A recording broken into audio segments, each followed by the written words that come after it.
Boa tarde, benvidos todos a esta xornada Sapiens, Sapiens 3, as terceiras xornadas que se fan aquí na Fundación. En primeiro lugar, é un placer estar aquí coordinando na Universidade da Coruña estas terceiras xornadas de Sapiens, sobre o tema da reflexión da responsabilidade dos cidadáns no combate da corrupción e realización conxunta baixo o tema Sapere Aude, que é un tema que creo que nos incumba a todos. E vou a presentar os componentes da mesa e logo xa as presentacións vamos deixar para que sexa máis dinámico que se fagan e nos movemos por aí. En primeiro lugar, á dereita da mesa temos o profesor José Miguel Salguillo Fernández Vega, que é catedrático de Lóxica e Filosofía da Ciencia e ademais decano da Facultade de Filosofía da Universidade de Santiago de Compostela. Logo, continuando por a dereita, está o profesor Luis Cervella Nieto, profesor titular de Matemática Aplicada e decano tamén da Facultade de Informática da nosa Universidade da Coruña. E a miña esquerda, aquí está o profesor Moisés Cande López, profesor titular de Química Física e decano da Facultade de Ciencias da nosa Universidade da Coruña. E para rematar está o profesor José Antonio Seoane, que é profesor de Dereito, e que, hasta fai pouco, era o coordinador da aula Paideia, e que é o primeiro que llegou a dar a palabra, porque quero facer unha despedida da aula e unhas palabras a todos vostedes. Boa tarde e benvidos a xornada Sapiens co Cubo e benvidos á Fundación Paideia Galiza. O 23 de outubro de 2014, a Universidade da Coruña e a Fundación Paideia Galiza asinaron o convenio de creación e regulación da aula Fundación Paideia.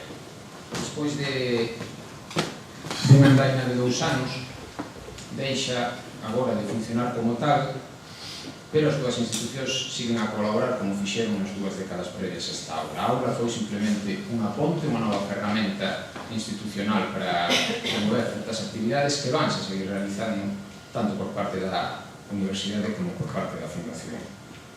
O obxectivo do convenio era intercambiar experiencias no cambio da formación, divulgación, investigación, transferencia e cultura para contribuir á mellora económica e social. E penso que se logrou ao longo destes 2 anos. Xa lograban antes e a aula foi un novo espazo para esas actividades.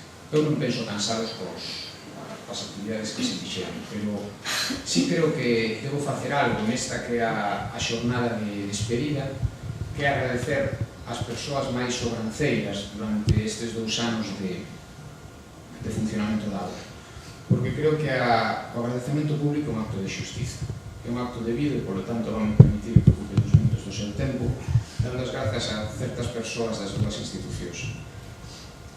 En primeiro lugar, a Xosé Luis Ernesto, que era o reitor da Universidade da Coruña no momento do convenio, e temos a fortuna de contar hoxe tamén no auditorio con él, e a Sandra Ortega Meira, que era a presidenta da Fundación Paideia Galiza. Porque eles dous aceptaron a realización dese convenio e ademais depositaron a confianza en mí. E a partir de aí a moitas máis persoas. Tamén o reitor actual, Julio Valde, que se viu promovelo, aos 2 vicerreitores membros das comisións de seguimento, Ricardo Cao e Salvador Naya, que tamén está aquí, e a Dolores Pérez, a secretaria da Vicerreitoría de Investigación, por todo o seu apoio durante ese tempo. Na Fundación Paideia teño que agradecer aos 2 membros da Comisión de Seguimento, a María Cotón e Guillermo Vergara, tamén polo seu apoio e a súa comprensión ao longo deste tempo. A Federico Menéndez como novos membros do padroado da Fundación e tamén a Joana e a Pamela Gareda polo seu compromiso co funcionamento da aula, e non só pa aula, senón co funcionamento de toda a Fundación. Insisto, me parece que é un acto de xustiza e os actos debidos deben facerse públicos. Só unha cousa, cando comezou a andaina a aula Fundación Paideia, viña de ser publicada unha novela de Julian Barnes. Disto xa falei a última vez. Julian Barnes é un dos escritores ingleses mellores, para mí.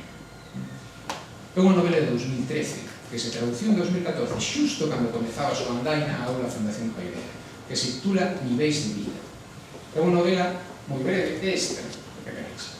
conmovedora no que conta como reacciona Julian Barnes ante a morte da súa muller, que a súa parella durante toda a vida. De feito, todos os libros de Julian Barnes están dedicados á paz e a súa muller.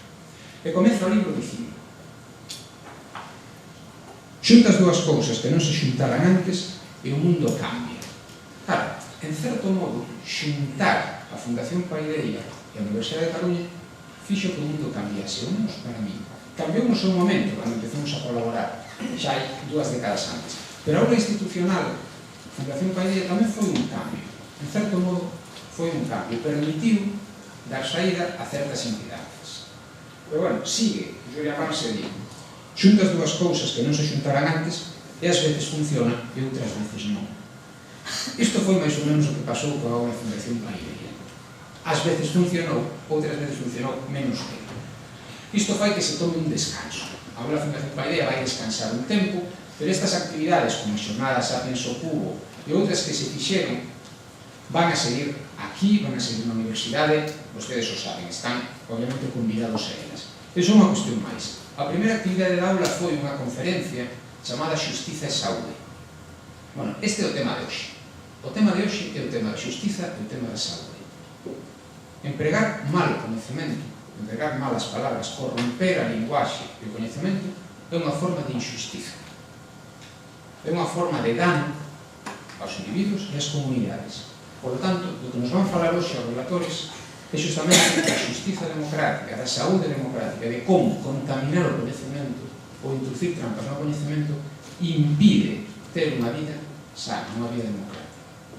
Mais nada, simplemente, grazas de novo ás dúas institucións, a Universidade da Coruña e a Fundación Paideia, e a todos vostedes por acompañarnos hoxe. Moitas gracias.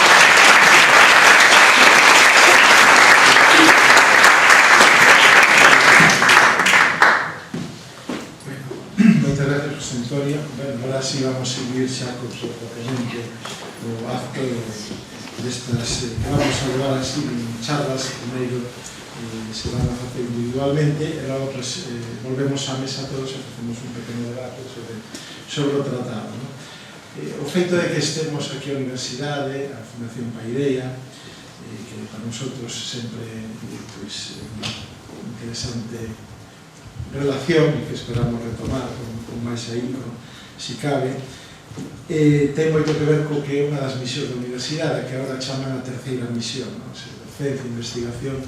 Está tamén a outra parte da sociedade, a divulgación tan importante que tanto se carece neste país, esa divulgación ben feita, a transferencia tamén importante, que neste caso de trasladar á sociedade o que se fai na universidade.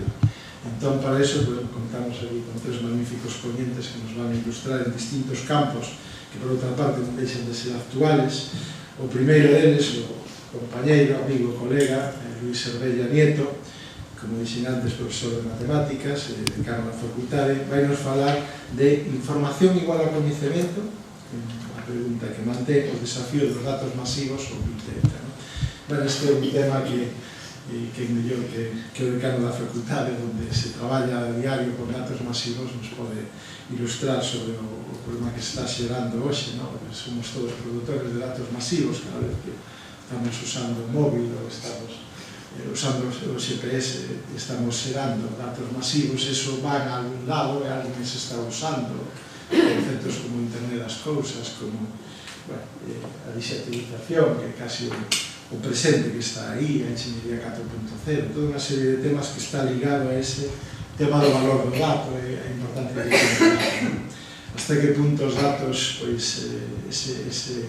a veces cando decía un colega americano que cando algo é gratis é co produto de Steam, cando está usando masivamente datos tamén, digamos esta palabra, que é o que se beneficia deles, que hai detrás destes temas da importancia que ten hoxe o poder deste novo petróleo, que son os datos, é un dos temas que vamos a abordar na primeira das conferencias, que xa deixo o profesor Luis Cervella, e vamos a pasar nosotros para aí, porque vai a ilustrar a presentación.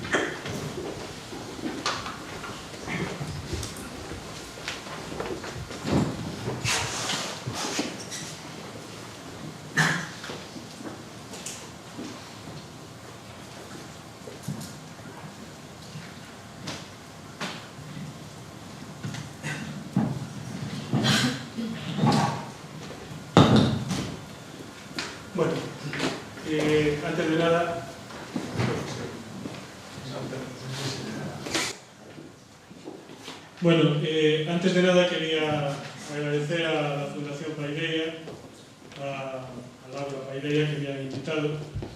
Yo creo que ha sido un error grave de su parte, pero quería decir que de los 3 fantásticos relatores que indicó Salva hace un momento, pues uno no pudo venir y vine yo, lo siento. Y cuando me enteré que Salva, que sabe de estadística bastante más de lo que sabe yo en varias vidas, venía, pues dije, dije, solo falta que venga su predecesor, Ricardo Cao, y aquí no me pillan ni de casualidad. Afortunadamente no veo a Ricardo por el aula, así que puedo hablar con cierta tranquilidad. Big Data, o Big Data. Creo que utilizaré las 2 pronunciaciones independientemente, a veces me sale una, a veces me sale otra, no, que nadie se extrañe. Datos masivos. ¿Qué es Big Data? Bueno, Big Data no es solamente un problema donde haya un número muy elevado de datos, es algo más que eso. El Big Data es un problema que efectivamente tiene muchos datos. Estos datos pueden estar estructurados o no. Esto de estructurados quiere decir que pueden venir de muy distintas fuentes. Un dato puede ser el tráfico que hay en determinado momento en una carretera y otro puede ser la temperatura atmosférica. Es decir, pueden ser datos de todo tipo. Estáticos o dinámicos, puede ser un dato fijo, puede ser un dato cambiante en el tiempo, simples, complejos, que están capturados, almacenados, gestionados y analizados de forma convencional o con nuevas técnicas. Bien, así dicho suena un poco extraño. Espero que podáis profundizando un poquito más a lo largo de este ratito. La gran novedad es que viene información de muy distintos sitios. Un reloj como este, un reloj que llaman deportivo, te ha quedado en el pasado, pero bueno, un reloj deportivo que tiene un GPS, un reloj tipo una marca comercial, Fitbit, que te está analizando las pulsaciones en cualquier momento, puede ser un dato. Puede ser también un dron, puede ser también un montón de datos que vamos a ir viendo un poquito en la charla, pero hay datos de todo tipo, datos que a lo mejor ni se nos ocurren en un principio. La recopilación, el almacenamiento de datos exige una formulación previa del problema y, sobre todo, un análisis posterior. Primero tenemos que saber qué datos tenemos que coger, cómo los cogemos, pero una vez tenemos todos esos datos, pues básicamente no nos valen para mucho si no tenemos a una persona o un equipo de personas que los analicen, y esa persona se conoce hoy en día como el Data Scientific, y es uno de los perfiles profesionales más buscados, básicamente porque hay muy pocos, es muy difícil, es una mezcla entre matemático, estadístico e informático. Es muy complicado. Las mejores universidades están lanzándose a formarlos, pero de momento hay pocos y de momento son muy buscados.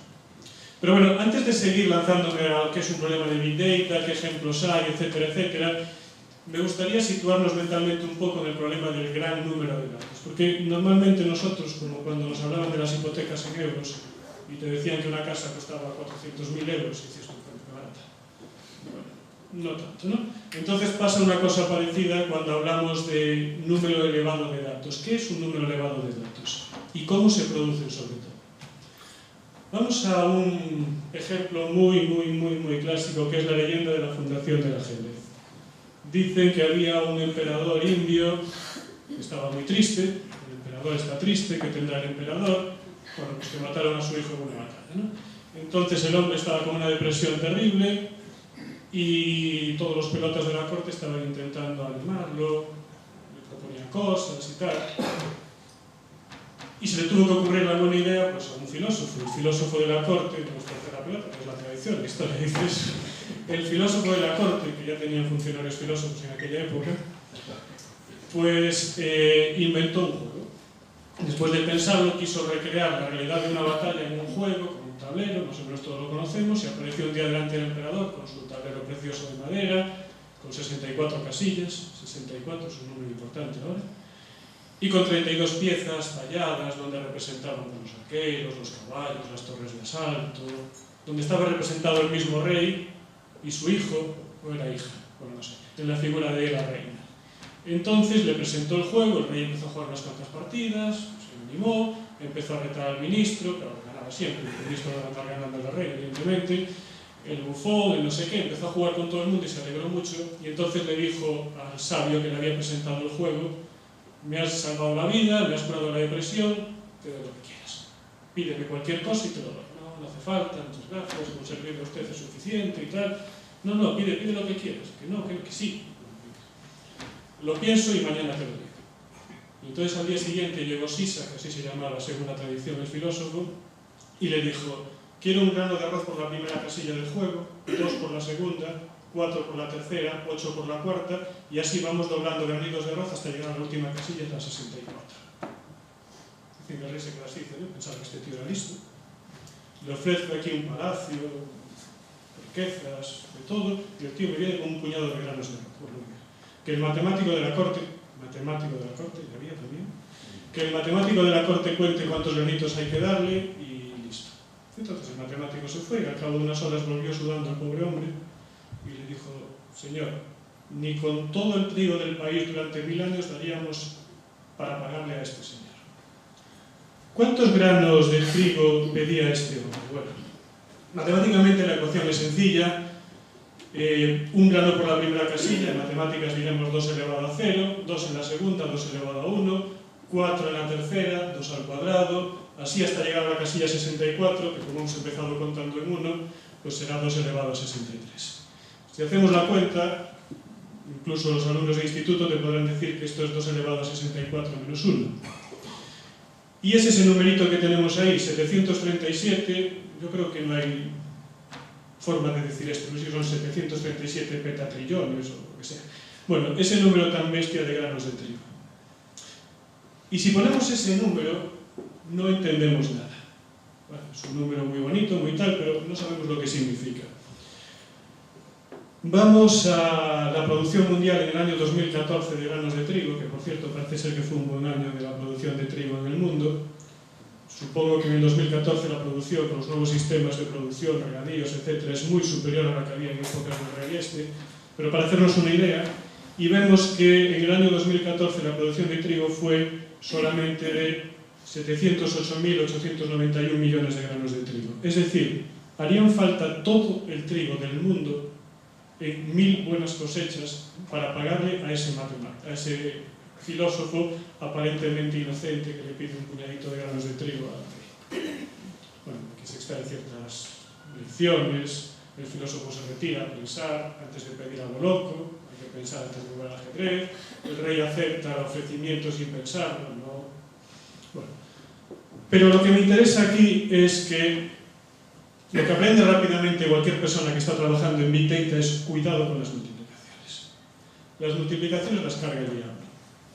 Entonces uno está tan tranquilo pensando que tiene un número de datos controlado, de repente empieza a decir, vale, tengo tantos datos por persona, pues entonces 1 millón de personas y invento 20 ciudades, y de repente dice, pero ¿dónde salieron tantos datos? Bueno, las multiplicaciones, cuidado. Para seguir haciéndonos una idea de lo que es un conjunto alto de datos, un Big Data, después vamos a ver lo que podemos tratar y lo que no. Intenté, después de que hubiera aceptado la presencia aquí, intenté pensar algo que nos pueda representar mentalmente un número muy alto.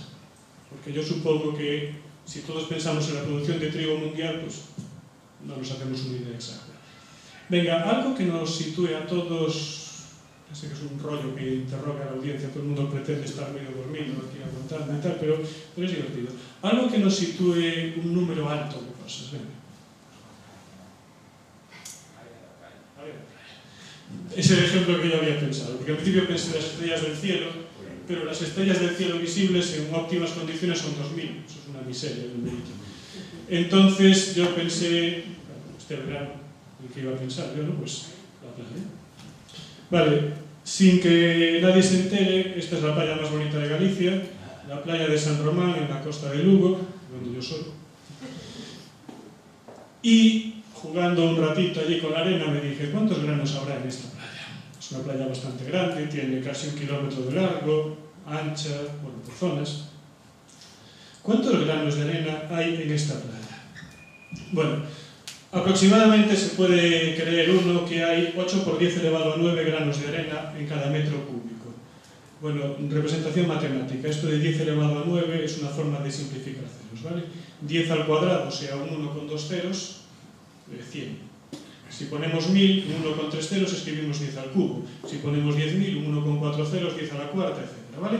Poner 10 elevado a 9 quiere decir que ponemos un 8 con 9 ceros detrás. Claro, la arena de la playa llega a una cierta profundidad que suelen estimarse en unos 25 metros. La playa de San Román, según los datos que podemos encontrar en los datos oficiales de playas de Galicia, tiene 56.000 metros cuadrados. Entonces la multiplicación, ya dije, cuidado con las multiplicaciones, metros cuadrados 56.000 por 25 de profundo por 8 por 10 elevado a 9, que son los granos que hay en cada metro cúbico, pues sale ese numerito de ahí. 1,12 por 10 elevado a 16. No parece mucho, pero yo creo que si mentalmente todos decimos cuántos granos de arena hay en una playa grande, vamos a decir infinitos.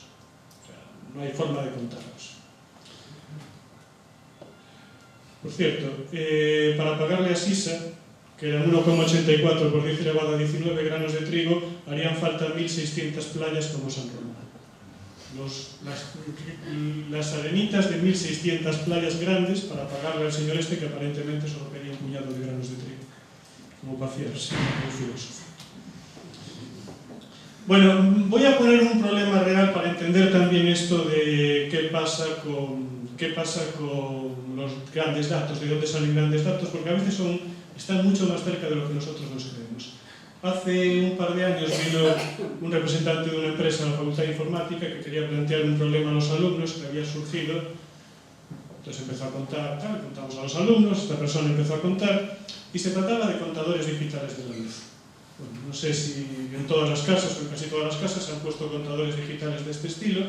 Hasta hace poco, pues el contador era una cosa analógica con unos numeritos que iban en círculo y cada mes venía un señor, apuntaba el numerito por allí y después te cobraba en función de eso, le daba gana la eléctrica de turno, ¿no? Pero cambió, hubo una normativa ministerial, cambió, se obligaron a poner contadores digitales y se supone que las empresas eléctricas están obligadas a generar una lectura cada 15 minutos de los contadores. El objetivo es que la empresa eléctrica analice los datos de todo el mundo y te puede hacer una recomendación. Usted está consumiendo mucho de noche, pues entonces le recomendamos esta tarifa, o está consumiendo mucho en tal momento, tiene que hacer no sé qué, o tiene demasiada potencia, o muy poco, lo que sea. Entonces las compañías deben almacenar por ley, se supone que empezará creo que el año que viene, así, los datos de consumo cada 15 minutos, y esto es un paso previo, después habrá muchos más datos de consumo que deben almacenar las compañías eléctricas, para hacernos una recomendación personalizada. Personalizada. Esta es otra de las palabras claves en el Big Data. Personalizar cosas, ¿vale? Pasamos de brutalidades de nubes de datos a cosas concretas que te digan, mira, tú tienes que coger este tipo de contrato, tienes que coger este tipo de lo que sea, ¿vale? Bien, entonces, esta empresa informática se encontró con la sorpresa de que sobraban números. Es decir, ¿cuántas viviendas hay en la provincia de La Coruña? Bueno, según el último INE, hay 646.613 viviendas en la provincia de La Coruña. Si generamos un dato cada 15 minutos en cada una de estas viviendas, al cabo de un mes tendríamos 1,86 por 10 elevado a 9 datos. Bueno, ya son datos. Ya son datos. Al cabo de un año tendríamos 2,235 por 10 elevado a 10 datos. Y el problema no es un problema de almacenamiento, que esto también hay que entenderlo. El problema de almacenamiento es un problema totalmente sobrepasado. Es decir, almacenar estos datos de un mes, estos 1,86 por 10 elevado a 9 datos, ocuparían 8 gigas. Es decir, 8 gigas es la USB que todos llevamos en el bolsillo más o menos hoy en día y que te cuesta 10 euros en una tienda de estas normal y corriente. No es un problema de dónde guardas esos datos. Es un problema doble. Primero, cómo gestionar esos datos. Esos datos van a venir de distintas casas ubicadas en distintos sitios, tienen que centralizarse de alguna manera en un servidor central. Primer problema y gran problema. Datos desestructurados. No son todos los datos que vienen de un sitio, son un montón de datos que se generan en muy distintos sitios y que tienen que centralizarse. Primer problema. Segundo problema, su tratamiento conjunto. Si un usuario, si yo le digo a la eléctrica, recomiéndeme usted una tarifa, La eléctrica lo que va a hacer es coger mis datos, y esos datos son poquitos, 30 por 96, 2880 datos, y cualquier matemático aficionado puede coger 2880 datos, comparar con 10 posibles tarifas y decir, la mejor tarifa para usted es esta. Eso no es problema. El problema es si tiene que tratar a la vez con los 600 y pico mil viviendas y recomendar a la vez una tarifa para cada una de esas 600 y pico mil viviendas. Ese es el problema. El problema es dar una solución individualizada a un número muy elevado de individuos. Ese es el gran problema que encierra el Big Data. Para ello disponemos de los ordenadores actuales, que son muy potentes. ¿Cuánto de potentes? Bueno, esta es la página web Top 500, que, digamos, se considera el dato oficial de rendimiento de los superordenadores hoy en día, ¿no? Entonces, los grandes países compiten por meter sus máquinas ahí. Hay una especie de lucha entre China y Estados Unidos a día de hoy. Como pueden ver, el ordenador más potente del mundo está en China, el segundo también está en China, y el tercero y el cuarto son ordenadores de Estados Unidos. Son superordenadores, necesitan unos sitios muy especiales donde guardarlos. Bueno, por cierto, en este Top 500 estuvo el Finisterrae, un ordenador que está en el CESGA en Santiago. Creo que ahora ya no está ahí, pero bueno, sí estuvo en su momento. Y son monstruos que están un poquito en plan exhibición, ¿no? Digamos que es a la informática lo que sería la alta costura al diseño. Nadie pretende ver un Christian Dior, no sé qué, por la calle, pero se hace para que la gente sepa lo que se puede llegar a hacer. Bueno, estos ordenadores existen, se utilizan para problemas muy concretos, pero no se pretende que sea el tipo, sino simplemente es como el límite de la tecnología. Un poco el Fórmula 1, no vas a ver un Fórmula 1 en la calle, pero experimentando con un Fórmula 1 sabemos un poco hasta dónde puede llegar la mecánica de automóviles, ¿no? Bueno, pues el ordenador primero que está ahí, el Sunway Taihu Lite, tiene una potencia media de 93.000 teraflops por segundo. Y seguimos con las palabrotas. ¿Qué es un teraflop? Bueno, primero habrá que saber lo que es un flop. Un teraflop es una potencia de un flop. Un flop es una operación básica matemática en un segundo. O sea, una suma. Decir que un ordenador hace, no sé, 20 flops por segundo quiere decir que es capaz de hacer 20 sumas en un segundo. Más o menos, ¿vale? No es exactamente así, pero para entendernos llega. Por cierto, el consumo de ese bicho es una auténtica salvajada. 15.000 kilovatios hora es más de lo que consume todo Madrid. Para situarnos, ¿no? Estos son monstruos totalmente ineficientes desde un punto de vista energético. La página Top 500 tiene otra calificación basada un poco en rendimiento en función de consumo, que es a mi modo de ver más interesante, pero bueno, se trataba de decir hasta dónde podemos llegar. Bien, entonces, el más potente tiene en consumo medio 93.104 teraflops por segundo. Un teraflop son 10 elevado a 12, o sea que este ordenador es capaz de hacer en un segundo 93.000 por 10 elevado a 12 operaciones básicas. O sea, 9,3 por 10 elevado a 16 operaciones por segundo.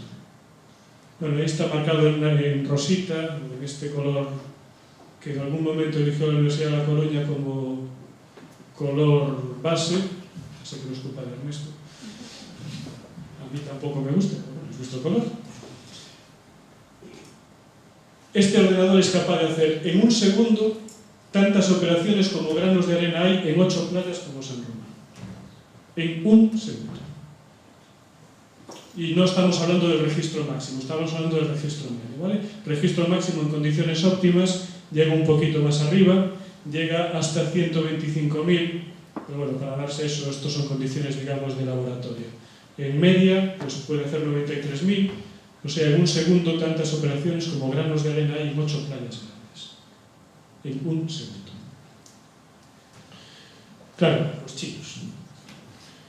Vale, vamos a un ejemplo un poco más sencillo, más de andar por casa. De hecho, esto es un clúster doméstico que tenemos en la Facultad de Informática. Es el mejor clúster que tenemos en la Facultad de Informática. Bueno, clúster es un conjunto de ordenadores, o sea, son un montón de ordenadores puestos en comunicación. Sería algo así como esta super máquina china, pero de andar por casa, ¿vale? Es la máquina que tiene el equipo de arquitectura de ordenadores de nuestra facultad. Son muy buenos, muy buenos, son investigadores fantásticos. Salva podrá atestiguarlo. Y a esta máquina nosotros en la facultad la llamamos el monstruo. La tenemos en una sala aparte, hace un ruido que es auténticamente bestial y necesita una refrigeración que, como entres allí en veranito, vete preparado porque el aire acondicionado te va a meter una leche importante. Esta máquina va del orden de los 10 teraflops. O sea que es un clúster que hay aquí. Hay clústeres más potentes en Coruña. Este es simplemente un ejemplo más o menos académico para entendernos. Este clúster haría 10 elevado a 13 operaciones simples por segundo. Es decir, en un segundo una máquina que tenemos ahí al lado hace tantas operaciones en un segundo como granos de arena hay en 125 metros cúbicos de playa, que ya son operaciones. Con estas máquinas, ¿qué podemos hacer? Bueno, vamos a un ejemplo de lo más tonto, pero que es importante para entender lo que es el mundo hacker. Es el típico ejemplo que uno pone al principio de qué posibilidades hay de que un hacker me quite la contraseña con un programa hecho a lo bruto.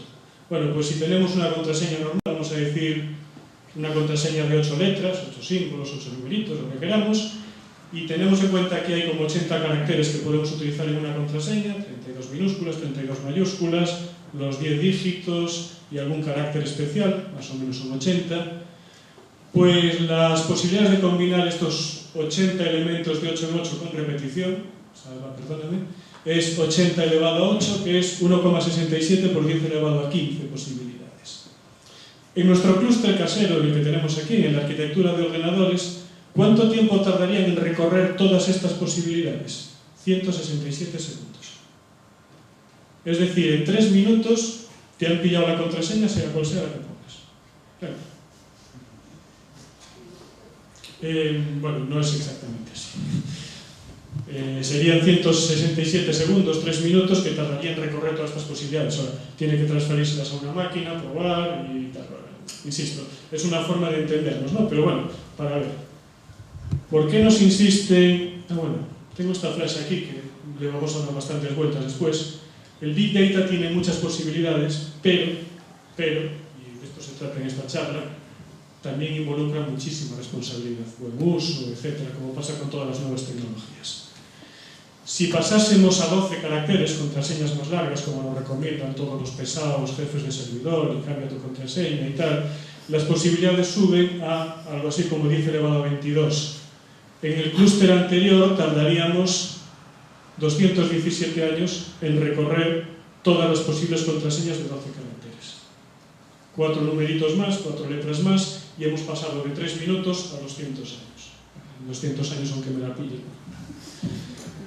Mejor empezamos con Z mayúscula, que casi seguro que el algoritmo empieza por A. Y listo. Bien, ahora que ya nos hemos situado más o menos en lo que es un Big Data, vamos a hablar de algunos ejemplos reales que se manejan. No es que quiera hacer publicidad, pero le pregunté a distintas empresas que operan en Coruña y una de ellas, la que aparece en la esquina, me contestó, así que dije, mira, de bien nacido ser agradecido, voy a decir que lo dicen ellos y ya está. Ellos me contaron distintos problemas reales que están analizando a día de hoy con Big Data. El primero es un problema muy gracioso, a mí me pareció muy gracioso, pero después le das unas cuantas vueltas y dices, se trata de que tú llegas a la gasolinera, llenas tu coche, y en eso cuando vas a pagar te dicen, señor Herbella, ¿no querría usted esta lata de aceite que tenemos aquí, extra virgen, tal, no sé qué y tal? Bueno, se estaba buscando un aceite, y este tío, ¿cómo se enteró de esto? Bueno, pues por esto. Vale, es un poco el típico problema de las cookies que todos hemos sufrido en Internet, que estuvo muy de moda en los años 90, que tú un día buscas, no sé, estás soñando y dices, Mercedes clase B. Vamos a ver cuánto cuesta este bicho. Y el ordenador te toma en serio y te empieza a dar publicidad de Mercedes clase B cada vez que te conectas a la página del país o donde sea. Bueno, pues algo parecido, pero más peligroso. Entonces, esto sería, analizan distintos datos obtenidos en clientes en estaciones de servicio para poderte hacer una oferta personalizada, no programable, según tú vas a comprar allí o llenar tu depósito. En este problema están manejando de 7 a 8 teras diarios. de 7 a 8 teras diarios vienen a ser 7 por 10 elevado a 12 números reales al día. 7 por 10 elevado a 12 números reales al día, 7 por 10 elevado a 12 eran, vamos a ver, lo que habíamos dicho de lo del contador eléctrico y tal, estábamos en 10 a la 9, es decir, 1000 veces este problema. Y eso se está analizando hoy en día en una empresa aquí, en Coruña. O sea, no es que el Big Data sea una cosa que hace Google y que nos suena muy raro allí en San Francisco y tal, no. Aquí, en Coruña, se están resolviendo problemas de Big Data a día de hoy. Otros. El segundo, a lo mejor a alguien le hace cambiar el anuncio que tiene en la web, y es un sistema de detección de fraude mediante cruce de información fiscal y de data crawling de portales de alquiler de vivienda. Si alguien tiene su casa en... ¿cómo se llaman estos portales? Yo nunca los sé, pero no sé cómo se llaman. Bueno, esto que te alquilas tu casa, en vez de ir a un hotel, te alquilan en la casita en Madrid o en no sé dónde y tal, bueno, que esto dice Hacienda, que de vez en cuando lo controla, bueno, pues sí, lo controla. Cuidado. Otro, el ejemplo, el tercero sonará, porque tiene que ver con el ejemplo con el que empezaba, se está resolviendo ese problema, las curvas de carga horaria en contadores inteligentes de una empresa eléctrica. Por cierto, esta no fue la empresa que se puso en contacto con nosotros, ¿eh? Bueno, es igual. Están resolviendo un problema muy parecido y están, bueno, hacen distintas ofertas, pricing, conocimientos, etcétera, etcétera. Y el último, el que está en cuarto lugar, a mí también me parece bastante preocupante. De nuevo es una cosa parecida a la que decíamos hace un momento de la gasolinera, solo que con los datos que obtienen de tus tarjetas de crédito. Y es extremadamente peligroso. Ahora hablaremos de distintos campos donde es posible la aplicación del Big Data, porque todos estamos obligados a utilizar nuestra cuenta bancaria en cualquier movimiento que supere los no sé cuántos euros. Entonces, si tú te vas a comprar una tele, tú antes puedes ir a comprar una tele, sacabas la pasta, la dabas allá al tipo y te llevabas la tele. Ahora no. Ahora tú vas a pagar una tele y si pasa de no sé cuántos tienes que dejar tu tarjeta de crédito, con lo cual tu operación queda registrada, con lo cual tu dato ha pasado al sistema. Sí, se evita blanqueo de capitales, es verdad, se evitan ciertos problemas, pero tienen tu dato. Saben lo que gastas, saben dónde gastas, saben cómo gastas y te pueden hacer ofertas jugosas o pueden aprovecharse de ese dato. Como decía Salva hace un momento, dicen que los datos es el petróleo de hoy en día. Bueno, es inevitable. No es una cuestión de pensar. Hay una anécdota curiosa. Hace unos años vino a dar una charla a informática, yo acababa de ser elegido decano, y vino a dar una charla a informática a uno de los grandes fundadores del software libre. Bueno, dicen que es un genio, me parece un tío muy raro. Probablemente las dos cosas. Este hombre nunca se aloja en hoteles. Nunca. Porque no quiere que sus datos queden registrados. Prácticamente debe pasar en su casa en Estados Unidos una semana al año. El resto está todo el tiempo por ahí girando, dando conferencias. Pero si tú lo invitas a dar una conferencia, no se trata de que le pagues X. Se trata de que le pagues X y además tienes que alojarlo en tu casa. Porque él no va a ir a un hotel.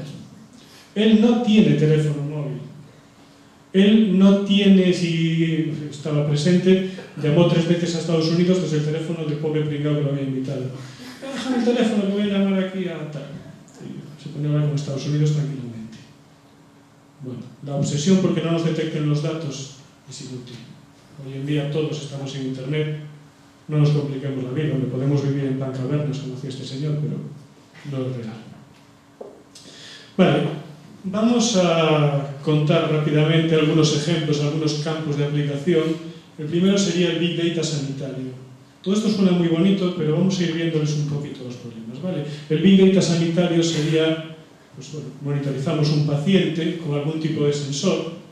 Un ejemplo que yo conozco por una persona, un amigo, es el control de glucosa automático para un diabético. Antes un diabético se tenía que pinchar glucosa cada X tiempo, ahora tienen bombas automáticas que le inyectan a sangre directamente la cantidad que vayan registrando en sus sensores biomédicos. Si esos mismos datos los pasamos a Internet, podemos tener ciertos conocimientos. Si además los corroboramos con un reloj inteligente o con algo parecido, podemos saber que un diabético de tal tipo necesita tantos gramos de glucosa a tal hora de un día que hace tanto calor En fin, vamos haciendo un montón de datos desestructurados, nuevos, diferentes, complejos, que van creando una base de datos muy importante que nos va a permitir aconsejarle ciertas cosas. Si hace calor no salga usted de casa porque su glucosa sube, o hoy ha comido lentejas, uy, cuidado, métase en cama un rato, yo qué sé, lo que sea. Bien, podríamos ir a una medicina a la carta, podríamos ir a una medicina personalizada, pero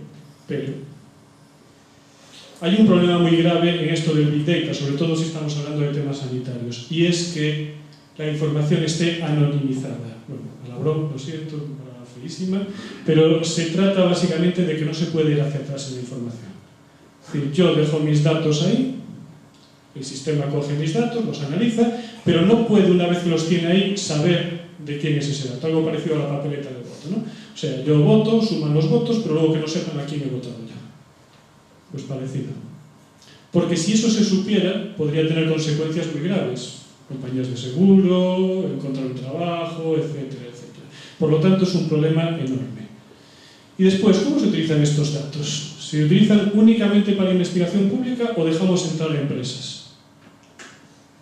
¿Dejamos que una empresa que hace un medicamento tenga acceso a datos donde se sepa cómo fluctúa el nivel de glucosa, o quien dice el nivel de glucosa dice cualquier otra enfermedad que a uno se le ocurra?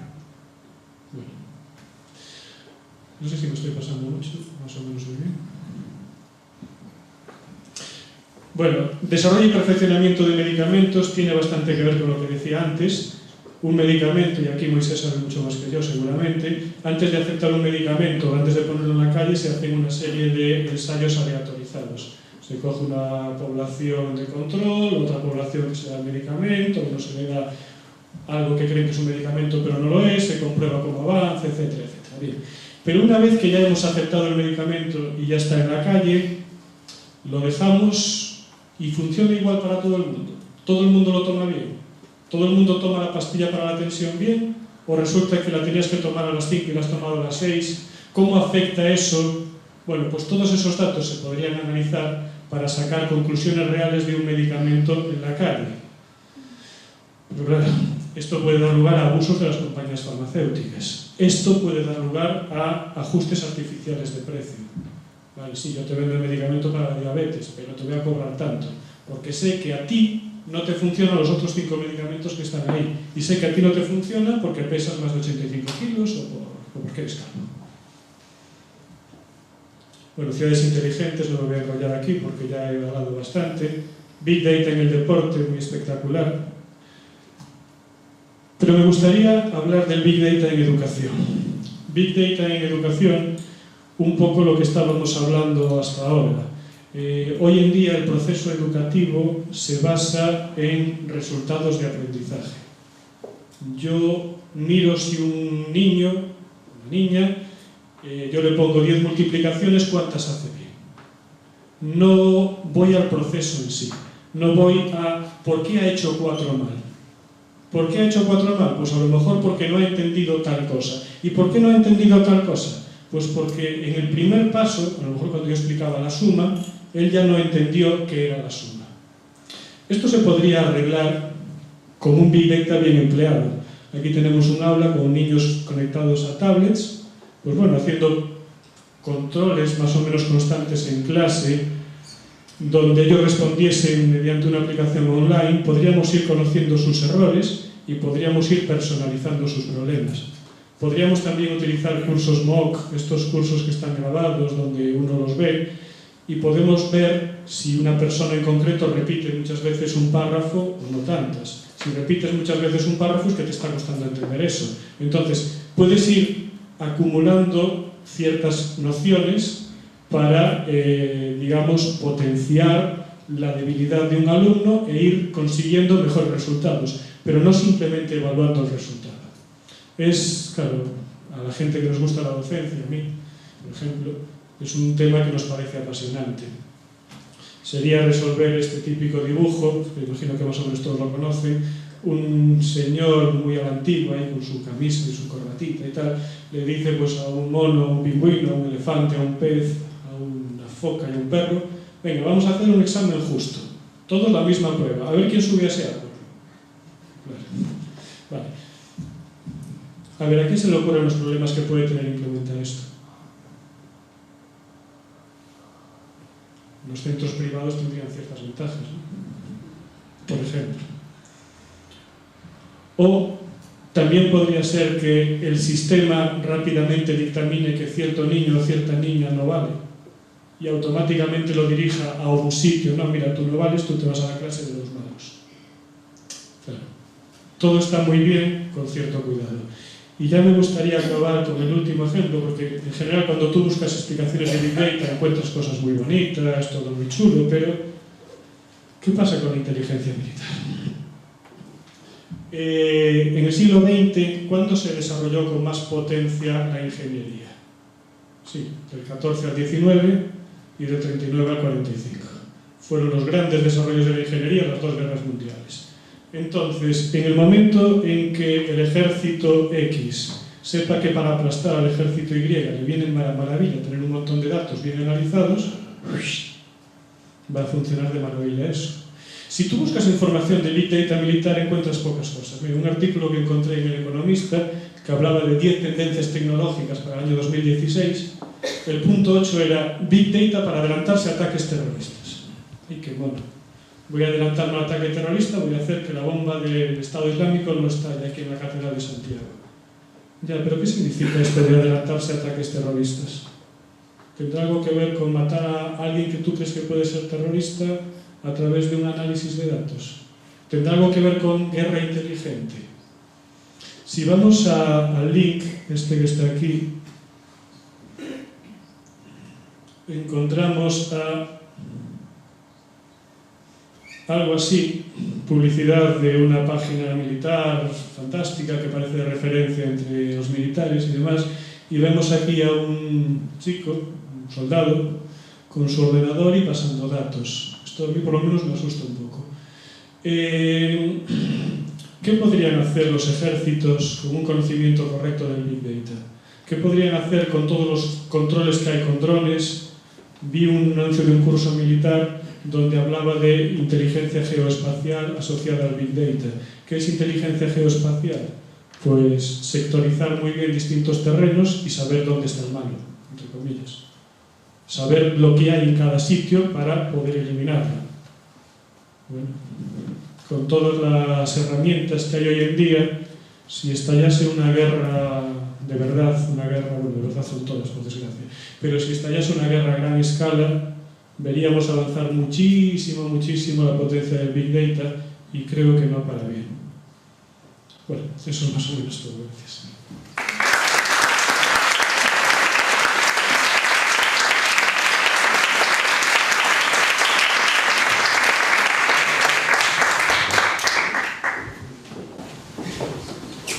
Bueno, pues continuamos entonces con la segunda charla. Hasta la deixo unas cuantas comidas de preocupacións.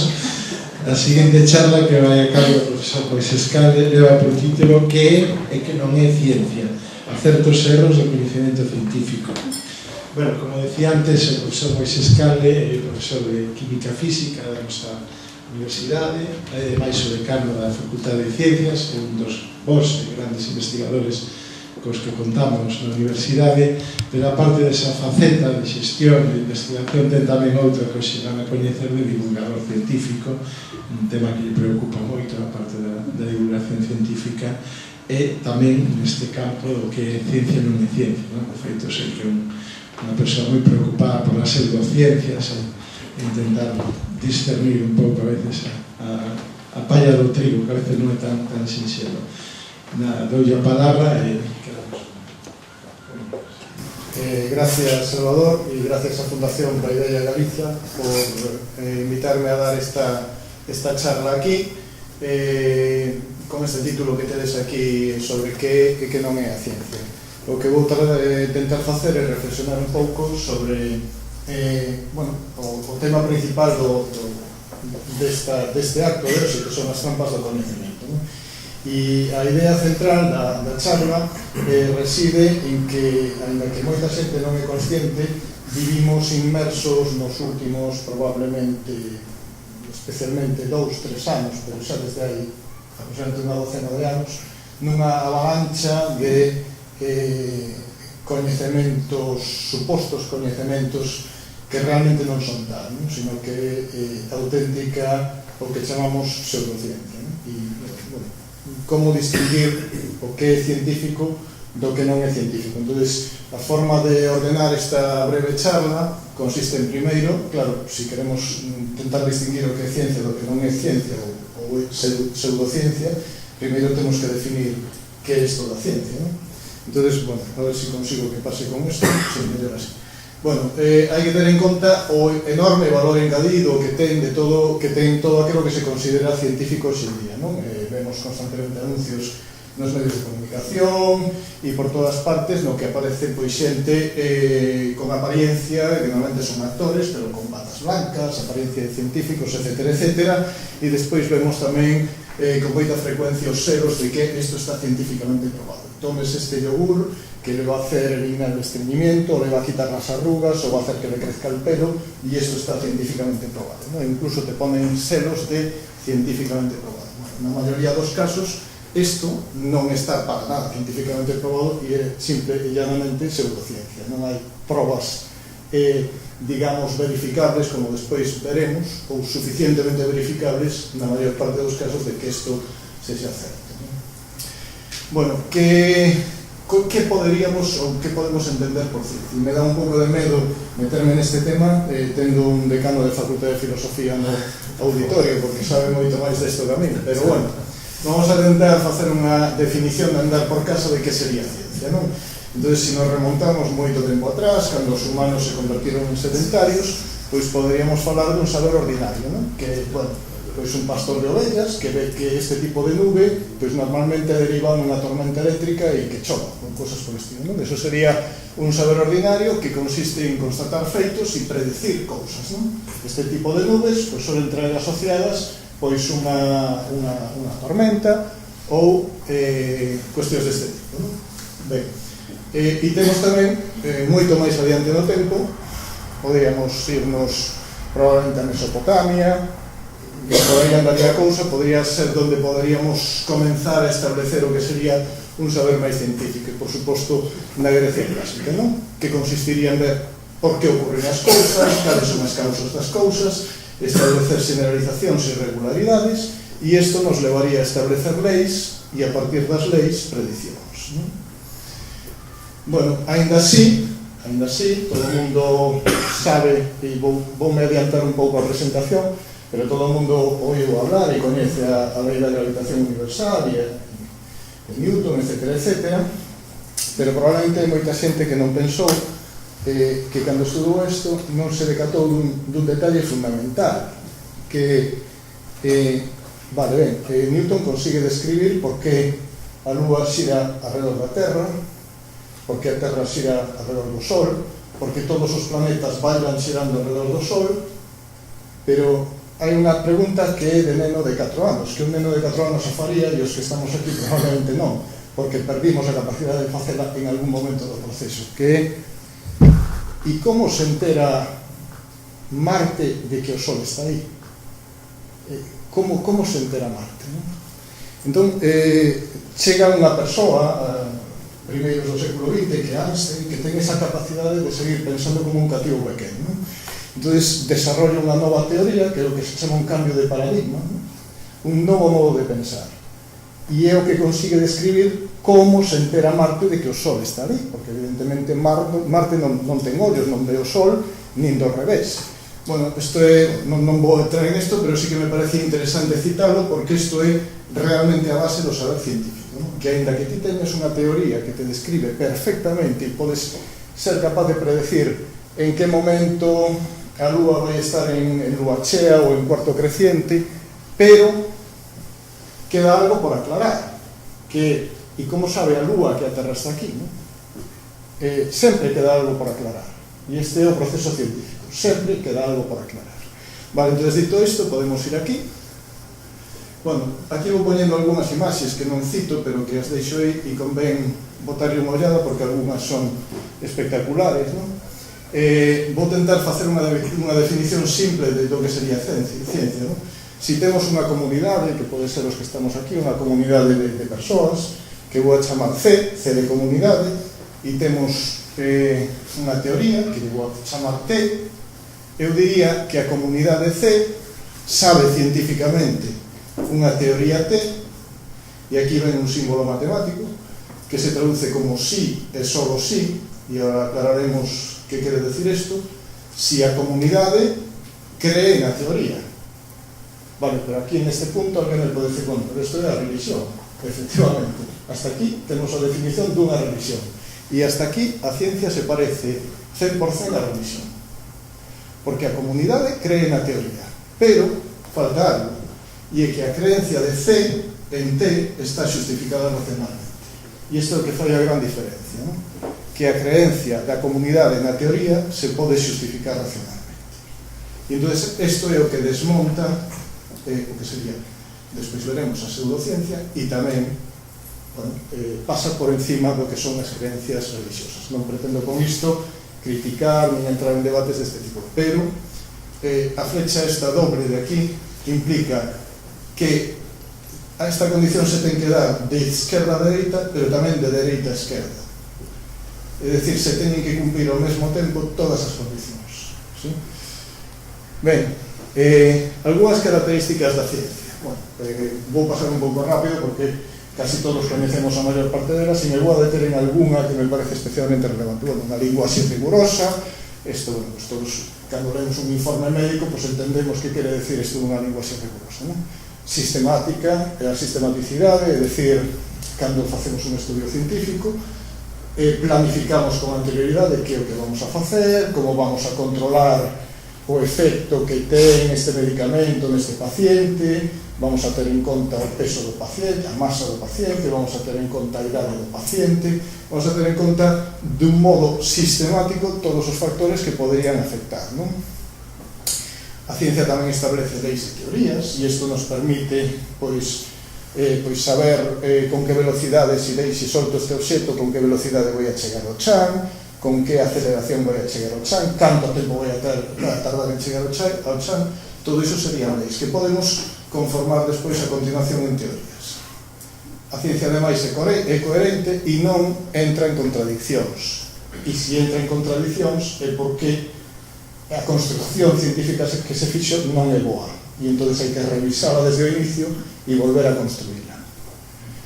Pero, sobre todo, e a principal, é que é verificable. Solo é científico o que se pode demostrar como verdadeiro, ou tamén o que se pode demostrar como falso. ¿Sí? Isto é un matiz importante que a veces parece extraño, pero tan científico é o que se demostra verdadeiro como o que se demostra falso. E isto é moi importante. Vale, poderíamos entrar a clasificar as ciencias ao longo do tempo da historia da humanidade como ciencias empíricas, que inclúen as experimentais. Non todas as experimentais son empíricas. Por exemplo, a socioloxía poderíamos clasificar como ciencia empírica, pero non experimental.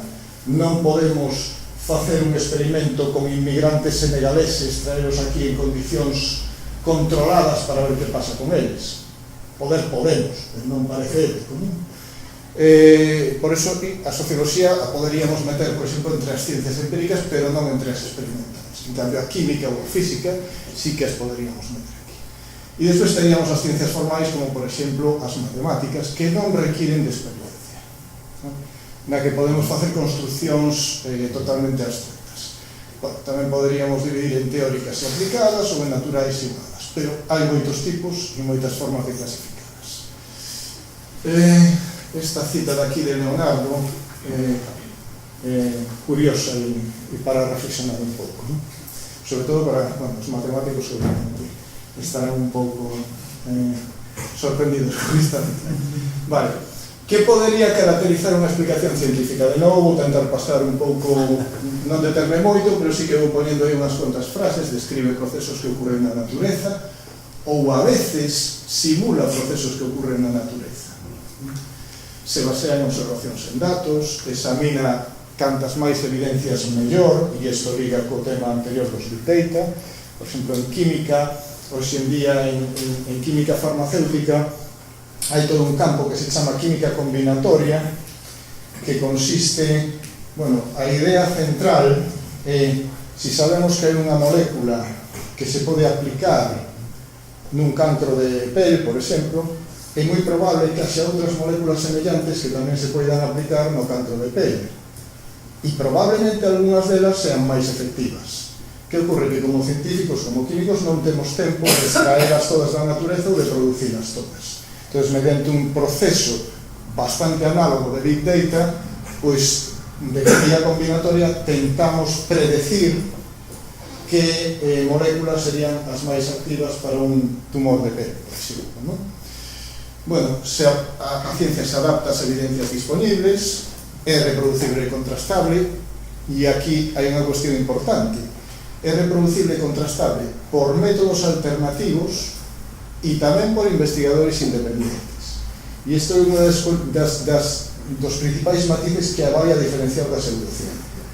É dicir, eu podo ter un investigador que traballa comigo e me trae uns datos e me dicen, medín isto. Digo, vale, ahora tira todo o que fixeches, olvídate da técnica que usaches, volves a preparar todo de novo e o volves a medir por outra segunda técnica que non teña nada que ver. No momento en que vexamos que hai dúas técnicas independientes, alternativas, que miden o mesmo, podemos decir que razonablemente é certo, ¿sí? E do mesmo xeito, os resultados que eu obteño deberían poder reproducilos en Xapón ou en Australia sin ningún problema. Se axustan novas evidencias, evidentemente, se refuta, é dicir, se demostra que non é certo, se rexeita, se busca outra, e isto liga co dibuixo de aquí, bueno, sinto se alguén non entende o inglés, vou a tentar non traducilo, pero estou seguro que hai moitos que sí o entenden. As creencias ou as opinións non comprobables non son científicas. E o que ven a decir aquí é que a ciencia lle importa moi pouco cal é a túa opinión, non lle importa absolutamente nada, perfecto, non? Bueno, para levar a cabo todo isto se deseñou un plan de traballo optimizado para reunir datos sobre un problema que chamamos o método científico, e que ten un éxito enorme se consigue resolver un problema ou entender o mesmo. De novo, volvo ao que dixen antes, en algún momento do sistema educativo conseguimos, e o conseguimos entre todos, que un rapaz que sabe facer isto desde antes incluso de aprender a camiñar ou falar, deixe de facer. Os bebés entenden perfectamente o método científico, non son conscientes, pero o reproducen perfectamente, e aquí está ilustrado. Fan observacións, se forman unha hipótese, levan a cabo o experimento, analizan os datos, nos informan dos achávegos que fan e invitan a outros a reproducir os mesmos resultados. Este é o método científico tal cual, de A a Z, que despois nos podemos complicar con diagramas de fluxo, engadindo, no, sí, leyes, teoría, tal, pero ao final todo isto que está aquí, que aparece nos libros, é isto mesmo de aquí, simplificado. O que teríamos que analizar, falando, volvendo ao tema do sistema educativo, é en que momento conseguimos que un rapaz que sabe facer isto deixe de facelo. E é en un momento moi temprano, probablemente entre os 6 e os 8 anos. Entre os 6 e os 8 anos suele ocurrir algo que fai que os rapaces deixen de facer todo isto. Non é moi tarde, non é aos 14 anos, non é aos 16, en ese momento xa está todo perdido. É moitísimo antes cando ocurre iso. Vale, o paso clave para que a ciencia avance é formular hipóteses adecuadas, e unha hipótese é unha posible resposta para un problema que se forma. O problema das hipóteses é que no sistema clásico, que, bueno, ata hai entre 20 e 30 anos funcionaba moi ben o sistema clásico da ciencia, e de feito nos trouxo hasta onde estamos agora mesmo. O vello sistema científico formulaba hipótesis, acumulaba datos e facía moitos experimentos. En algún momento recentemente isto mudou a un novo sistema científico no que se formulan hipótesis, se patentan e se procura acumular a maior cantidad de cartos posibles basados nunha hipótesis en moitos casos non comprobada. Bueno, con isto temos un problema sobre o que toda a comunidade científica debería reflexionar e que está tamén na orixe das pseudociencias, non? Despois, un éxito da ciencia é ser capaz de desenvolver unha teoría. Unha teoría, como di aquí, non é un suposto ou unha creencia ou algo que está sin demostrar. Bueno, eso es unha teoría. Non me cuentes eso que eso es unha teoría. Non, unha teoría é outra cousa. Unha teoría é un marco de traballo que explica fenómenos de forma simple, coherente, sistemática e predictiva. É dicir, o que decía antes, por que a Lúa ou como a Lúa sabe que está aí a Terra? Bueno, pois porque alguén no seu momento desenvolveu unha teoría que di que o espacio se pode curvar en presencia dun corpo masivo. E isto que non lo entiendo, claro, que non lo entendes porque tienes que estudiar un pouco máis de matemáticas e de física para entenderlo. Pero eso é unha teoría, é concisa, coherente, sistemática e predictiva. Non é algo que, bueno, está aí, pero tal vez sí, tal vez non. Igual que a teoría da evolución. La evolución é só unha teoría. Sí, é unha teoría moi probada. Efectivamente. Bueno, a vida real dos científicos é moi distinta do que se pensa. Sempre que todo o mundo pensa que estamos todo o tempo dicindo eureka, que bien, ¿no? Pero en realidad o que decimos é bastantes outras cousas, en moitos casos moi diferentes do que parece, non? Bueno, isto xa falei un pouco antes, o que é un paradigma e o que supón un cambio de paradigma. Un cambio de paradigma, bueno, pois é a revolución copernicana, é un cambio de paradigma, a relatividade é un cambio de paradigma respecto a mecánica newtoniana. Hai moitos cambios de paradigma, pero realmente relevante desta diapositiva esta frase de Schopenhauer: toda verdade pasa a través de 3 estadios, ¿no? Primeiro é ridiculizada, despois hai unha violenta oposición a esta verdade e por último se acepta como evidente. E isto é normalmente o que ocurre cos cambios de paradigma, que primeiro son ridiculizados, despois, como ocurriu coa evolución, hai estos debuxos de Darwin con forma de mono e tal, despois reciben unha oposición moi violenta, como tamén ocurriu co caso de Darwin, e por último, hoxe en día todos nos o aceptamos como evidentísimo, aínda que non entendamos moi ben que quere decir eso de evolución. Cales son os límites da ciencia? Bueno, por suposto, hai un límite ético que todos imaginamos. O exemplo da medicina é moi axeitado para isto. E, bueno, podíamos preguntarnos se hai un límite acumulativo, é dicir, se a ciencia ten un punto final. Bueno, sobre isto este señor de aquí, que é Max Planck, é un dos máis grandes científicos da historia, decía que el rasgo característico de la verdadera ciencia consiste en que sus conocimientos son universales, vinculantes para todas las épocas y todos los pueblos, que sus resultados tienen un reconocimiento sin límite y al final se imponen siempre. Los progresos de la ciencia son definitivos y es imposible ignorarlos por mucho tiempo. Y de feito, esto é así. Entonces, bueno, sobre o tema do límite acumulativo volverei a facer outro comentario dentro dun anaco, pero primeiro vamos a decir, e esta diapositiva é un pouco provocativa, vou a poñer enteira xa, e pode haber seguramente xente no auditorio que non este de acordo. Ciencia non é proba de nada, ciencia non é certeza de nada, e ciencia é absolutamente distinto que creencia en nada. Ciencia non é ninguna destas cousas, nin proba, nin certeza, nin creencia. E se non estamos de acordo, podemos discutirlo despois. Bueno, se vamos ao tema central de trampas do coñecemento, aquí vou a describir uns cuantos exemplos de modo máis ou menos rápido. Realmente, cal é o problema? Está amenazado a ciencia? Bueno, supoño que o superará, como sempre o superou, pero algunhas amenazas sí que hai. E esta é unha delas, non? Está este tipo aquí que ven con un teléfono móvil e dice, mira todos os desenvolvementos teóricos que fixo este académico e dice, alguén en Twitter está dicindo que estás equivocado. Vale, este é un prototípico exemplo de unha posible amenaza que está aí, non? Porque hai xente que se cree antes e máis rapidamente calquer cousa que vexa en internet que un desenvolvemento teórico sesudo que leva facendo durante tal vez anos esta persona que está aquí. Despois hai outra amenaza, unha segunda amenaza real, e que os que somos docentes na universidade e tamén, bueno, no ensino secundario, sobre todo, supoño que no primario se nota menos isto, pero que está aí.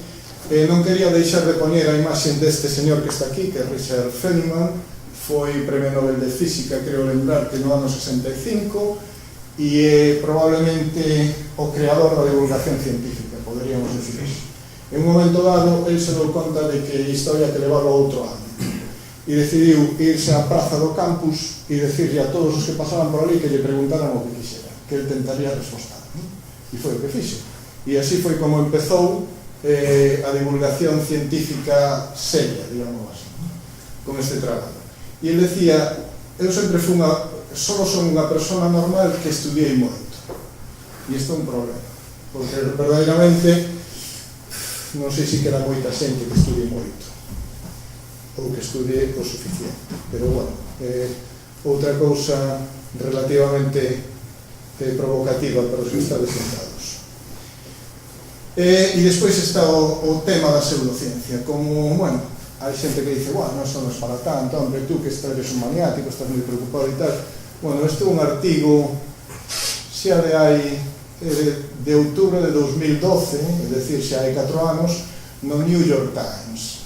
Normalmente, cando algo sale no New York Times, nun artículo de opinión, é que hai algún tipo de preocupación real sobre o tema, non? Pois, bueno, aquí describe un pouco, podedes indagar sobre o tema, simplemente poñía a imaxe para que se vexa que existe un programa. Bueno, despois hai outro tipo de problemas, de trampas do coñecemento, como por exemplo o que lle pasou a Linus Pauling. Linus Pauling é a única persona na historia que obtivo 2 premios Nobel el solo, non compartidos. O primeiro deles foi o premio Nobel de Química no ano 54 e o segundo foi o Nobel da Paz no ano 62. Linus Pauling estivo a punto de obter tamén o premio Nobel de Fisioloxía e Medicina por desentrañar a estrutura do ADN e non o conseguiu porque nese momento estaba comenzando o macarcismo en Estados Unidos e non se lle deu acceso aos datos porque era considerado sospeitoso de comunista. Si non, probablemente Linus Pauling sería a única persona na historia que teria obtido 3 premios Nobel distintos e en solitario. Ainda así, é a única persona que obtivo 2 premios Nobel en solitario. Bueno, a pesar de todo, este home, cando sería moi maior, se lle meteu na cabeza que ele era tan maior porque levaba moito tempo tomando vitaminas. E aquí se originou o que hoxe en día, o fundamento do que hoxe en día coñecemos como alimentos funcionais, non? E de feito, todos os que tomen cereais no desayuno e miren a caixa verán que conteñen cantidades asombrosas de vitaminas que o noso organismo non é capaz de asimilar. Bueno, este señor que está aquí é o causante de todo iso, non? Porque conseguiu crear, bueno, realmente ele non se beneficiou desto, pero a industria alimentaria sí se está beneficiando e de feito a súa familia mantén unha fundación, que é a Fundación Linus Pauling, que continúa investigando sobre este tema, cal é o efecto dos micronutrientes e de algunhas destas cuestións sobre a saúde, que probablemente algún efecto técnico, con casi total seguridade, pero non nesas cantidades, e desde logo o motivo polo que ele chegou a 94 anos probablemente non foi ese. Bueno, tamén hai erros moi graves nos propios divulgadores, non? Esta é unha revista moi coñecida chamada Cuo. Por lamento se aquí hai alguén que teña relación con Cuo, pero aquí teñen este titular, non? Se extinguen elementos químicos. É que non sei nin como calificar, non sei como se poden extinguir os elementos químicos, pero adiós a los globos de feria, pantallas planas, medicamentos e tecnología. Isto é sensacionalismo puro e duro, non? E desde logo este tipo de divulgación non creo que axude a nada, ni a divulgar a ciencia, ni a incrementar o coñecemento, ni absolutamente a nada.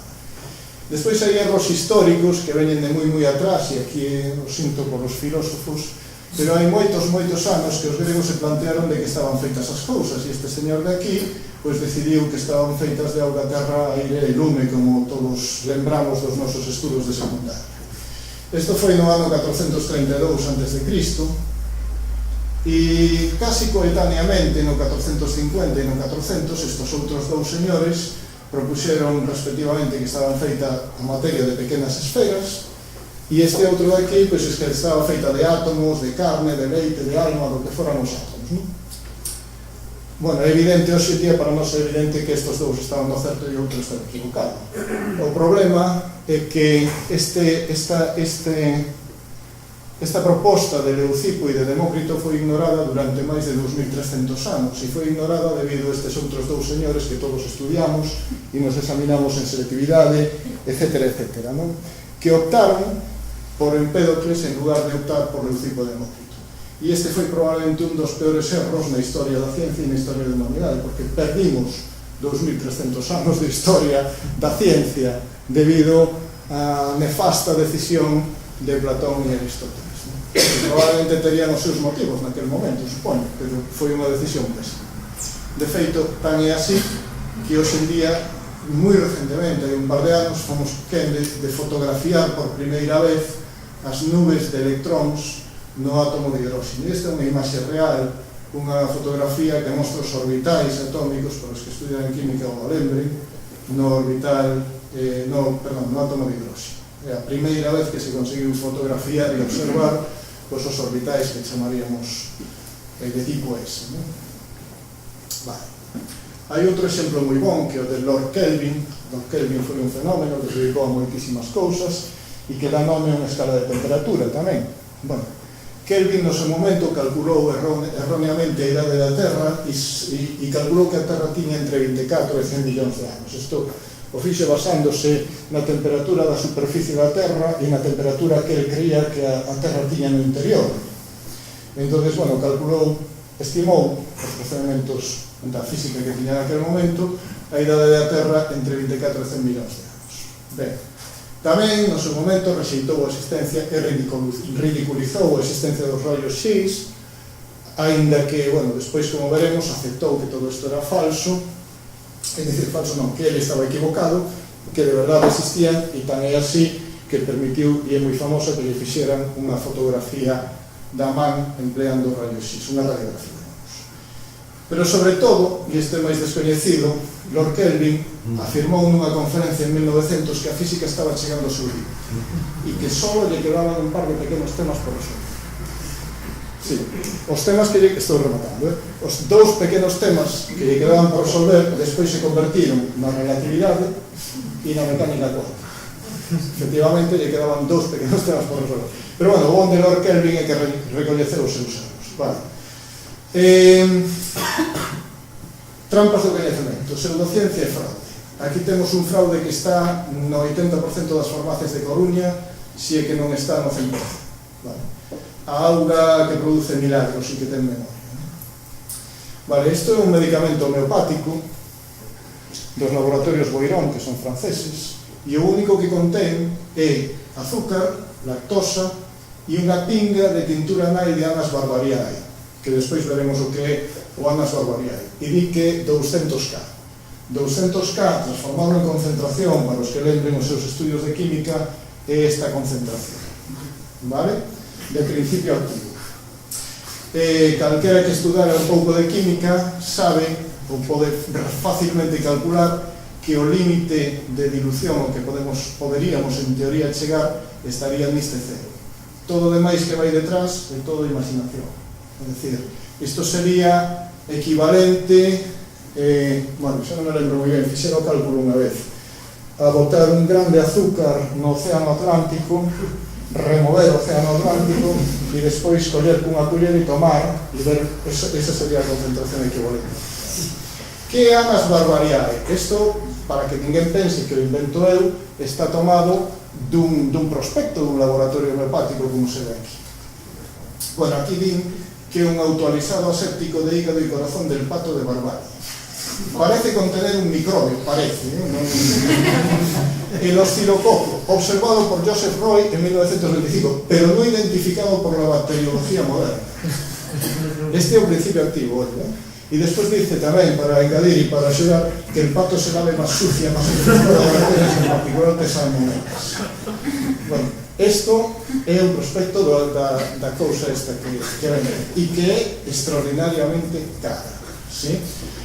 Bueno, é certo que pode ser un placebo, é certo que para alguén que teña unha enfermedade crónica incurable, pois pode pensar, bueno, o que veremos despois, a mí me vale. o do 200K, e eu sinto si me meto un pouco en tempo, pero isto teño que decir, o sinto. Como se prepara, que significa isto de 200K? Vale, e isto tamén é o procedimento que eles dan, non está tomando escaneado do procedimento que eles dan. E aquí di, cada vez que a sustancia se dinamiza, e que se dinamice quere dizer que se axita, non? Bueno, o que se fai literalmente se pon o principio, que chaman principio activo, esta cousa que vimos antes, nunha botella, digamos, de 1 litro, por simplificar, digamos, de 1 litro, non? Entón, a botella se dinamiza, e dinamizalo quere decir que se axita para diante, para atrás, para un lado, para outro, para arriba e para baixo, vale? Se lle proporciona enerxía cinética á sustancia. E isto é esencial, o din eles, que é esencial na preparación da homeopatía. Sin dinamización a medicina non sería activa, vale? Entón, claro, para diante, para atrás, para arriba, para baixo, para lado, bailo la samba con la botella, e despois que falo? Que a continuación, vacío a botella, atención, vacío a botella, e o que me queda impregnado na botella, todos sabemos que vacío a botella queda algo impregnando as paredes. E agora, a encho de novo, vale? E isto, o repito, as veces que faga falta hasta chegar a 200K, é dicir, 200 veces, 3 veces, 40 veces, as que faga falta, non? E finalmente me din que 200K bueno, e outras semellantes son as máis efectivas para tratar as enfermedades crónicas. Bueno, pues moi bien. Adelante. Y el Ministerio de Sanidad del Reino de España acepta que esto se introduzca en el sistema sanitario español. Pues sigamos así, que así vamos bien. Bueno, esta voy a saltar para non perder o tempo. Despois temos o fraude moi reciente e que agora está moi, estos últimos meses está moi activo, do espiritualismo oriental, ¿no? Aquí temos isto bueno, recentemente houve un grupo que quixo facer unha actividade na universidade, en concreto na Facultade de Ciencias de Educación, e por fortuna a Universidade de Coruña foi quen de suprimir esa actividade. E na página web deste grupo que quería facer isto, saía unha sección dedicada á memoria e a meditación e ao poder do que chaman Gyan Mudra, que son estas posturas que fan así, non? Bueno, e aquí di, o efecto combinado da posición dos dedos e das mans estimula distintas partes do corpo e da mente, o que ademais influe no fluxo do prana, que non sei que é o prana, e da forza vital no corpo. Ademais, os mudras, que isto, como dixen, se supón que nos conectan coa enerxía cósmica, transformando os nosos estados mentais e abrindos a experiencias espirituais máis profundas. Bueno, creo que non fai falta que diga moito máis sobre que é isto do fraude do espiritualismo oriental, porque unha cousa é facer yoga ou relaxarse ou cosas semellantes e outra cousa é conectar coa enerxía cósmica. Bueno, todo isto ten que ver con isto que di aquí, algo non vai ben. O noso aire está limpio, a nosa auga é pura, facemos moitísimo exercicio, todo o que comemos é orgánico e de free range, e a pesar diso, ninguén de nós pasa dos 30. Hoxe en día chegamos aos 83, 84, así que non todo debe ser tan mal. Bueno, tales son as características das pseudociencias. Todas estas de aquí, pero sobre todo, en lugar de amosar evidencias certas, agardan a que se amose a súa falsedade. Argumentan que o non probado como falso é certo, se basean en experiencias persoais, presentan evidencias vagas ou non evidencias, soen usar unha xerga moi técnica para facer parecer que todo é moi comprobado científicamente, se basan en falacias e non seguen o método científico. Ben, frases típicas que se atopan para xustificar as pseudociencias. A min funcioname, hai unha página en internet que explica todo, ti eres parte interesada, ti pagan ser Monsanto ou quen sexe que te paga, si isto é natural ten que ser san, ti non o entenderías, como non o vimos non o podemos asegurar, demostrame que non é certo, non se precisan evidencias, isto sabe todo o mundo, non estou de acordo cos estudios científicos, eu penso que, ainda que non fixen ningún tipo de estudio, pero eu penso que non estou de acordo cos estudios científicos. Eso te queren facer creer a ti, te creas que isto é un conchabamento global contra nosotros. No pasado a Terra era considerada plana e agora non, este é un argumento moi habitual. Por o mesmo motivo, isto tamén será demostrado no futuro, aunque hoxe en día non se entende. E todo se estropeou por culpa da química. Vale, criterios de verdade: evidencia, autoridade, consenso, coherencia, consecuencias prácticas e, sobre todo, verificabilidade. Si cumple todo isto, non vai a ser pseudociencia. As pseudociencias non cumplen todo isto e en xeral non cumplen a verificable. E bueno, vou rematando con esta frase que deixo aquí. Non vou entrar en temas de religión, pero sí que está claro que a ciencia non é unha religión, senón non teríamos problemas para financiar. E esta outra de aquí, que di que a ciencia sempre está equivocada, que nunca resolve un problema sin crear outros 10. Vale? E nada máis. Perdón por pasarme un pouco. Sabemos si es verdadera o si es falsa. Les voy a proporcionar una que es una hipótesis para mí, pero pudiera ser el caso que no es una hipótesis para alguno de ustedes porque pueden saber más cosas que las que sé yo. Okay. Tengo la hipótesis de que el número de bancos de madera en la Plaza María Pita es par. El número de bancas de madera típicamente que conforman la ornamentación de la Plaza María Pita, no me refiero a las que se me entienda bien, no juego con el lenguaje, no hablo de las sillas, de las bancas de los bares, no. El número de bancas que hay en la Plaza María Pita es par. ¿Alguien de los que está aquí no comparte esta hipótesis porque sabe que esto es falso o porque sabe que esto es verdadero? Recordemos esto, una hipótesis que no sé si es verdadero o si es falso. ¿Alguien sabe cuál es el caso, si el número de bancas en la Plaza María Pita es par o no, o es impar? Muy bien, tenemos una hipótesis, magnífico. Tenemos la posibilidad de llegar a creer algo. Podríamos pedir a la gente que haga una apuesta racional y podríamos pedir, levante la mano por favor, ¿quién cree que el número de bancas es par en la Plaza María Pita?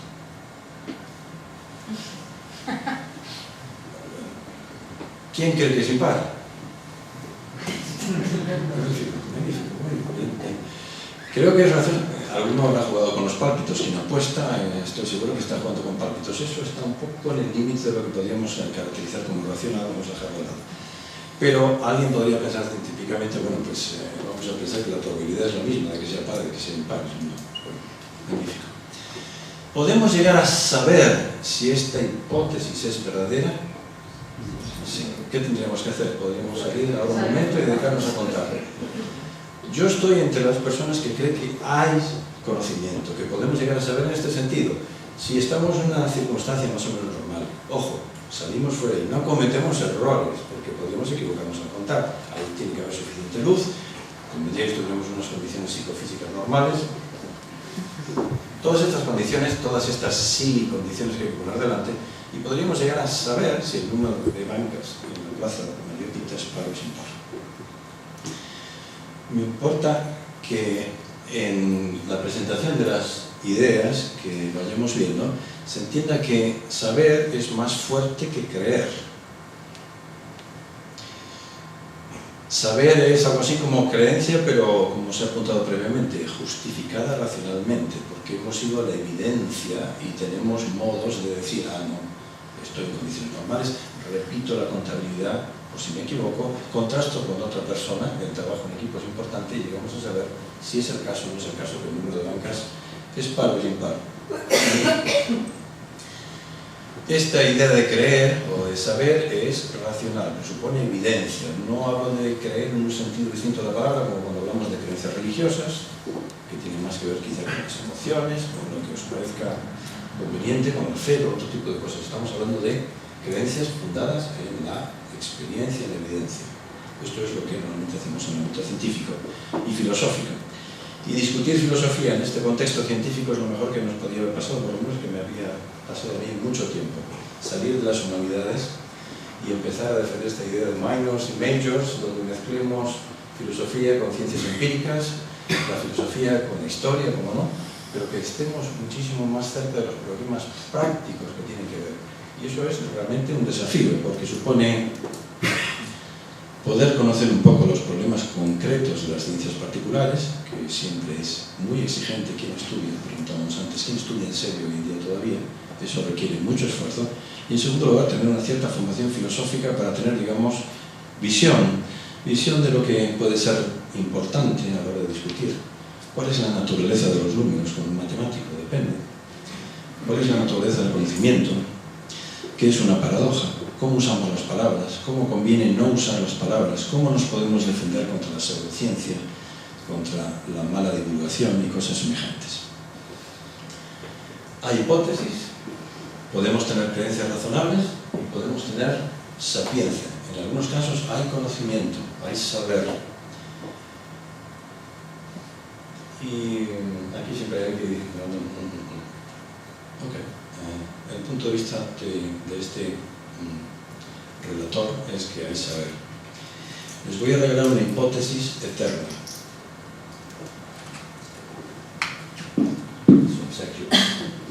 Una hipótesis eterna. Hemos definido hipótesis como un enunciado que no se sabe verdadero ni se sabe falso. ¿De acuerdo? Les voy a dar una hipótesis para siempre.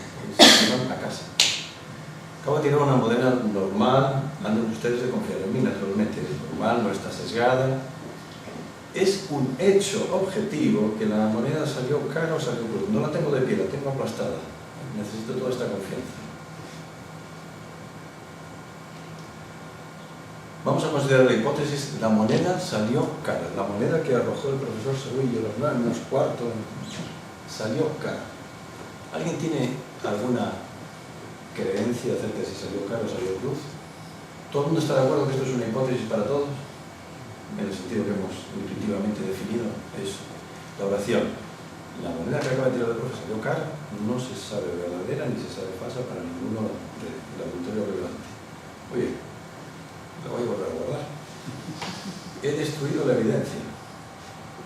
Como algún físico no nos explique algo muy particular de cómo podríamos recuperar la evidencia, el enunciado que formulé hace 30 segundos es un enunciado que va a ser siempre una hipótesis para todos nosotros.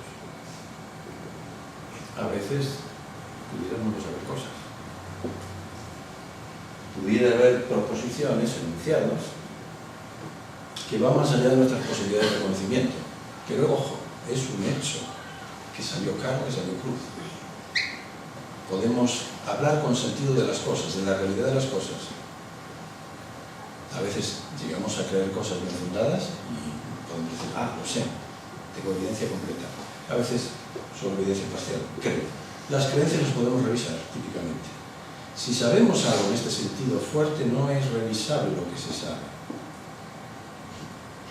Es importante notar el uso de las palabras. No es lo mismo decir que sé que 2 más 2 es 4 que creo que sé que 2 más 2 es 4. En este sentido fuerte de saber, y insisto en que hay conocimiento científico así de fuerte, en el sentido de episteme de los griegos, sabemos que 2 más 2 es 4, sé que estoy aquí ahora, cada uno de ustedes puede formular sus propios ejemplos de lo que saben, probablemente de lo que no saben. Esa tarta que parecía antes también era magnífica, porque lo que no podemos hacer realmente es discriminar mediante un análisis autoconsciente lo que sé, lo que no sé y lo que no tengo ni idea. Esta es una limitación importante. No tenemos esta capacidad introspectiva para meternos dentro de nuestra mente y delimitar esto lo sé, esto no lo sé. Si uno hace una pregunta concreta, no tengo ni idea, claro, esta me la sé. Pero hay montones de consideraciones que no somos conscientes de lo que sabemos del cúmulo de informaciones o de datos, o de base de datos que podemos estar manejando de un modo no consciente. Muy bien.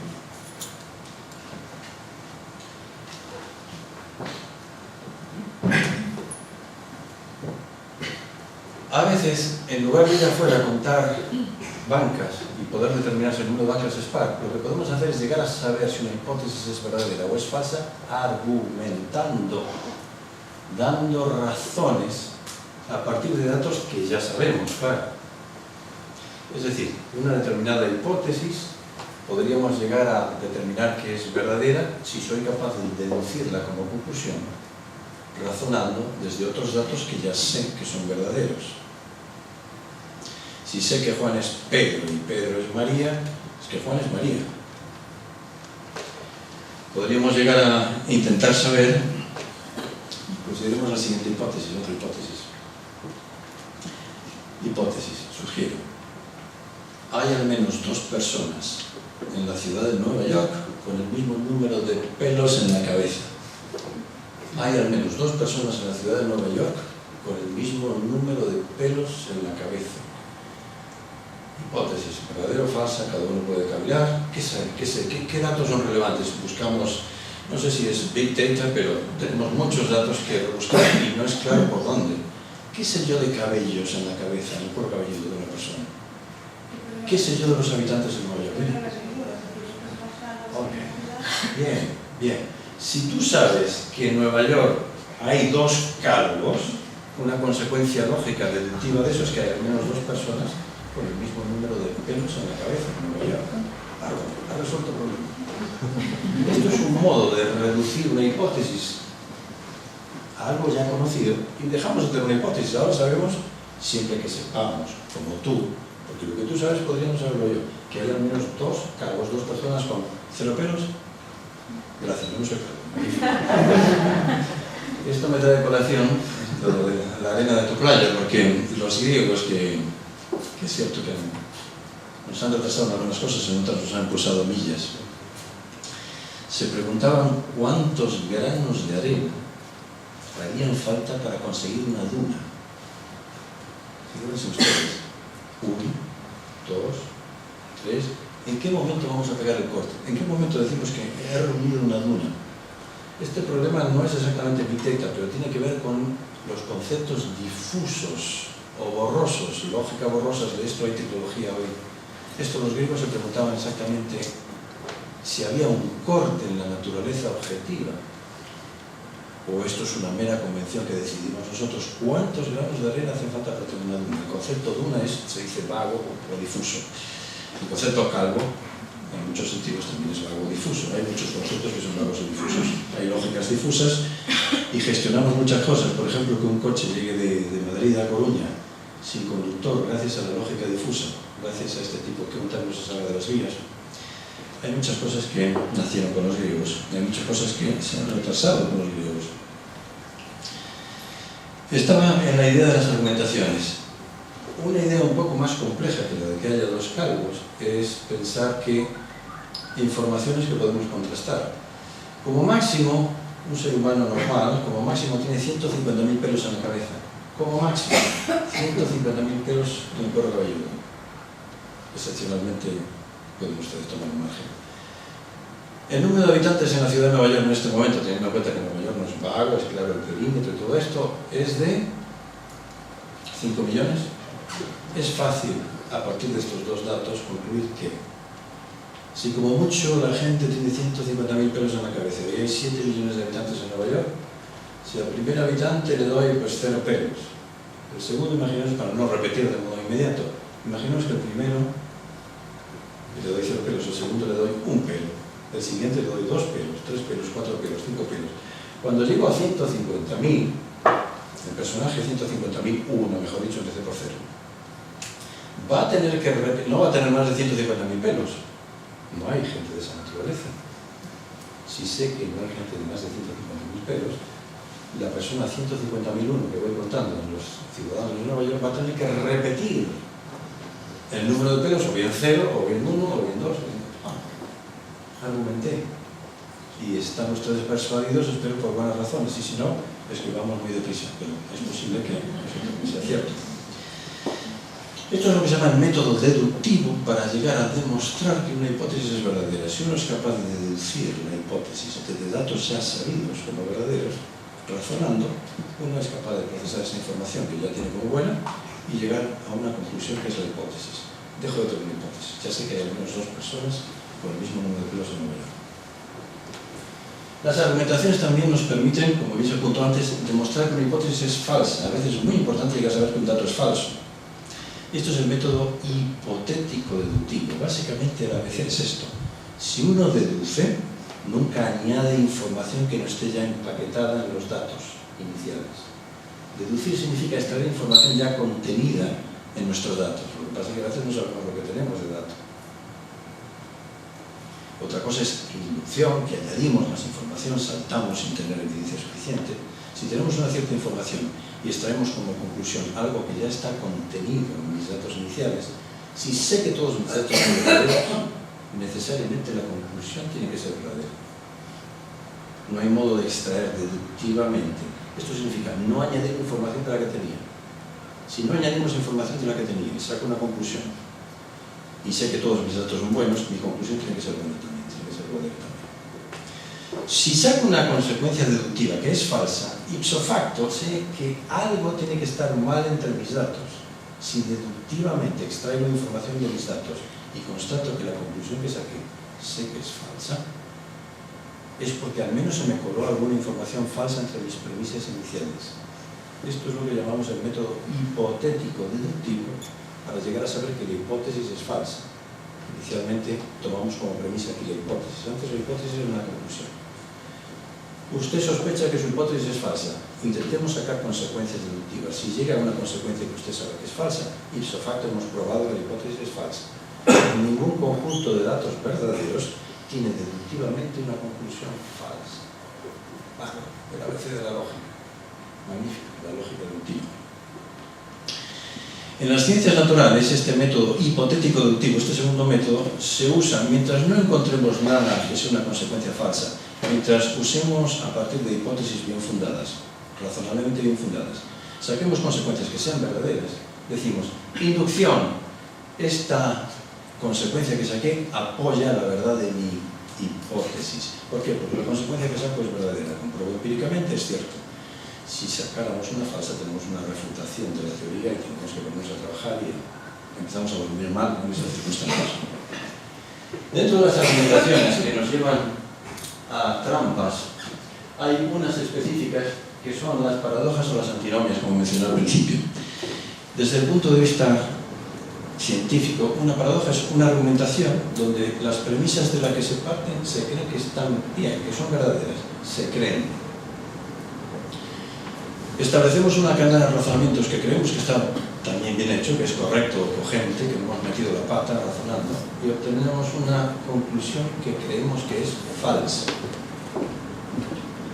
Si tenemos estas tres creencias, creo que mis datos de salida son buenos, que mi razonamiento está bien hecho y que mi dato final, mi output de razonamiento, mi conclusión es falsa, estamos en una situación que podemos denominar una paradoja o una argumentación paradójica. Estas son las típicas circunstancias científicas de crisis del conocimiento.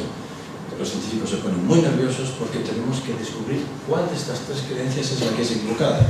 Mis premisas iniciales a veces son leyes muy bien fundadas a lo largo de los años. Revisar una ley importante es algo así como derribar una casa y empezar a hacer una nueva. A veces ponemos la duda en el razonamiento que hicimos. En ese caso, lo que podríamos pensar es que igual razoné mal y cometí una falacia de razonamiento, un error de razonamiento. Igual puedo revisar eso. Y a veces ocurre que la conclusión es tan complicada que creemos que es falsa, pero después de un rato nos damos cuenta que es verdadera en realidad. Estas tres creencias son las que se ponen en paréntesis cuando científicamente se descubre una paradoja. O los datos iniciales no son todos correctos y hay que revisar, eso duele. O el razonamiento no está bien hecho y hay que revisar, a ver qué tocamos. O la conclusión, que tiene todo el aspecto de ser falsa, en realidad es verdadera. En ese caso, pues, tendríamos menos problemas, probablemente. Estos problemas surgen del uso genuino del entendimiento en la evolución científica para hacer las cosas bien. A veces cometemos errores, los equipos científicos cometen errores. Hay paradojas históricamente muy importantes.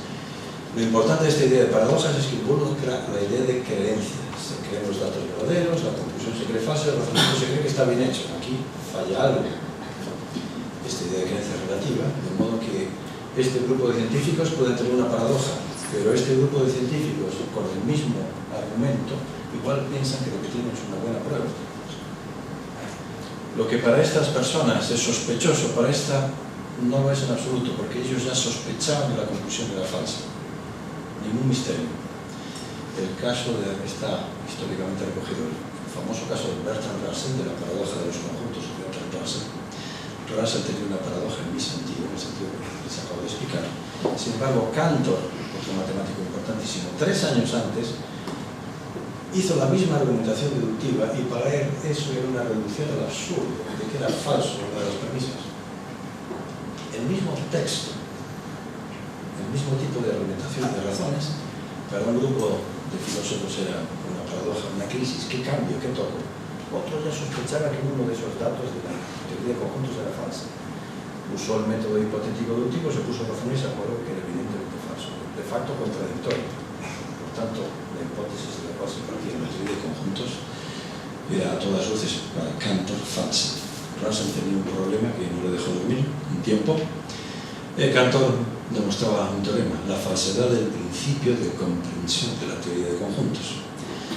El principio de comprensión decía cualquier propiedad es tal que determina la existencia de un conjunto cuyos miembros son exactamente los elementos que tienen dicha propiedad. Esto no me voy a extender más. La propiedad o el atributo de ser humano. Cualquiera de ustedes puede proporcionar una idea o concepto que sea lo típico de un adjetivo, por ejemplo. ¿Alguien puede dar un adjetivo? ¿Algún adjetivo normal? Cualquiera. Alto, bajo. Bueno, ese concepto, la idea de bueno, que se acaba de expresar muchas veces, es tal que, según este principio de la teoría de conjuntos, existe un conjunto cuyos elementos son todos aquellos individuos que son o que tienen la propiedad de ser buenos. La propiedad de ser alto, la propiedad de ser par, todas estas propiedades, todos estos atributos, que normalmente identificamos con adjetivos o con nombres comunes, es tal que determinan la existencia de un conjunto cuyos elementos son los que son o pares, o bondadosos, o altos, o lo que ustedes... Muy bien, este principio era falso, es falso, pues sabemos que es falso.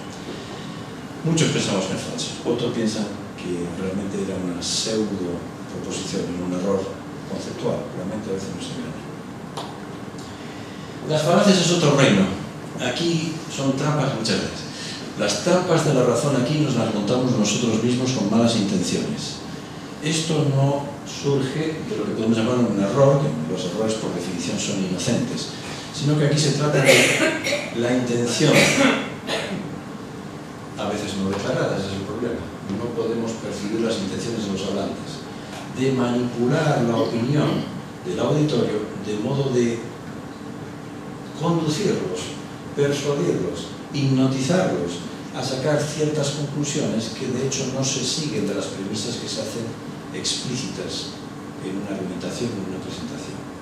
Esto es típicamente lo que vamos a entender por falacia. Una falacia es una argumentación donde tenemos un razonamiento que no es adecuado, que no es correcto. Si pensamos que hay falacias inocentes, podemos usar la palabra falacia normalmente, a veces la gente usa la palabra sofisma para intentar indicar esta idea de que existe una intención moralmente execrable, como diría Borges, acerca de lo que se intenta presentar en un auditorio para persuadirles a cualquier precio. Esto es lo que es básicamente una falacia.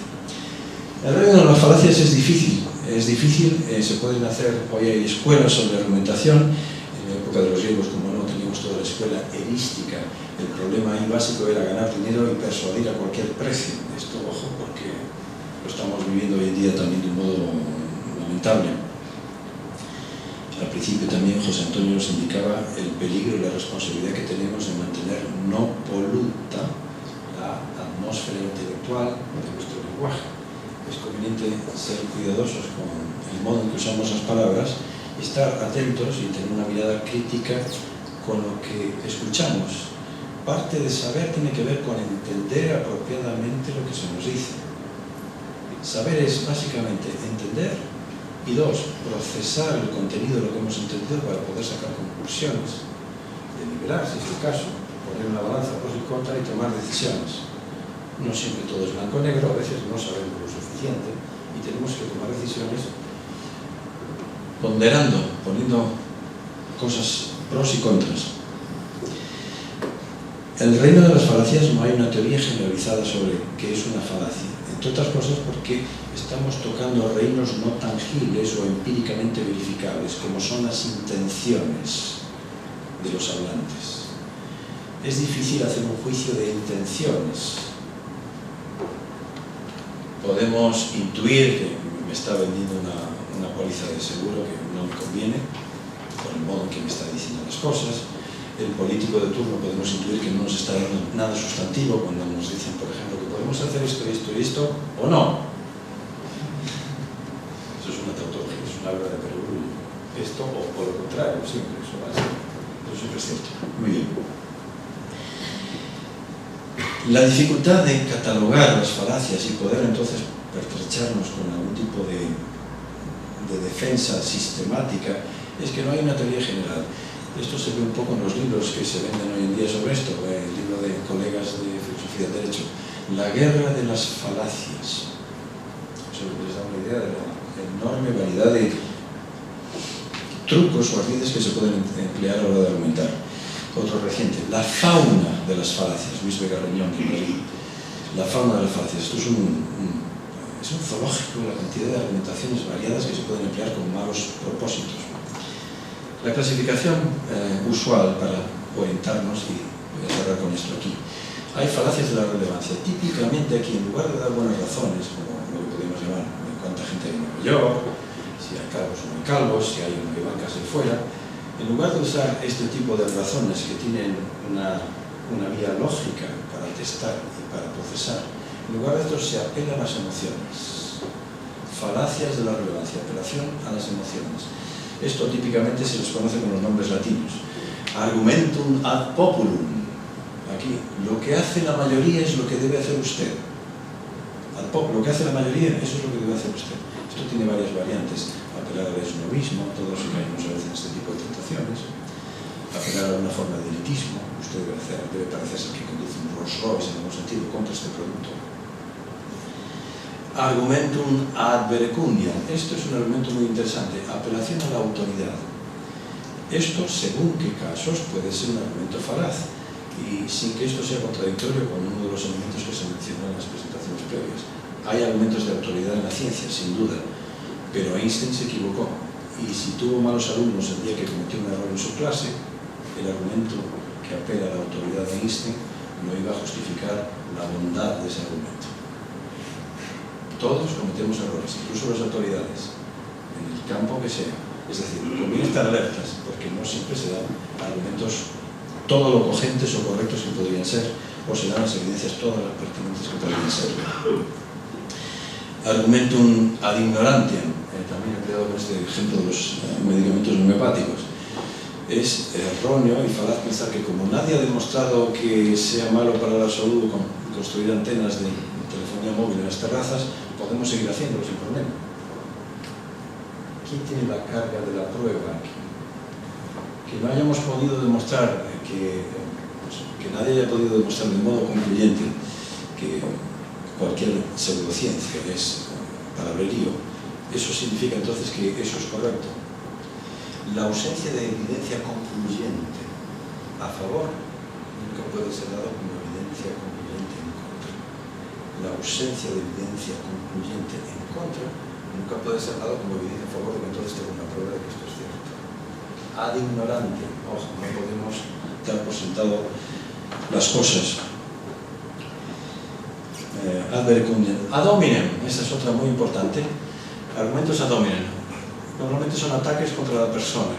Se ha hecho muy famosa una reciente que se denomina de un modo inapropiado, que es el tu quoque. La versión latina es tú lo mismo. La versión contemporánea de la política tenemos usted peor, usted la corrupción peor, usted peor. Tú quoque. Básicamente la moraleja aquí es que dos cosas malas nunca hacen una buena. No vamos a sacar ninguna idea interesante de tirarse los trastos de la cabeza. Eso es una pérdida de tiempo. Tiene que ver con problemas de talla moral y tiene que ver con no avanzar en las discusiones que nos importan a todos. Con esto voy a cerrar, que creo que ya es suficiente. Muchísimas gracias por la atención y estoy dispuesto a...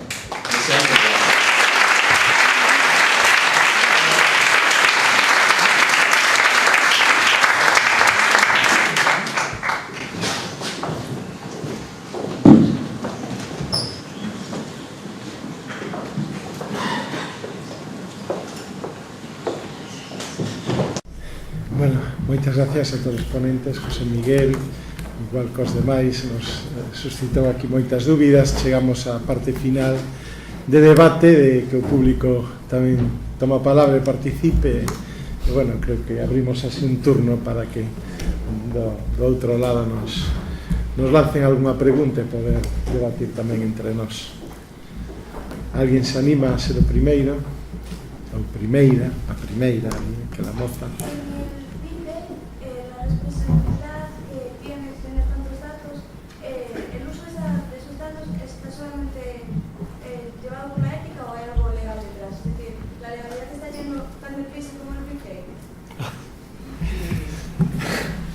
Creo que la pregunta es muy adecuada en este contexto.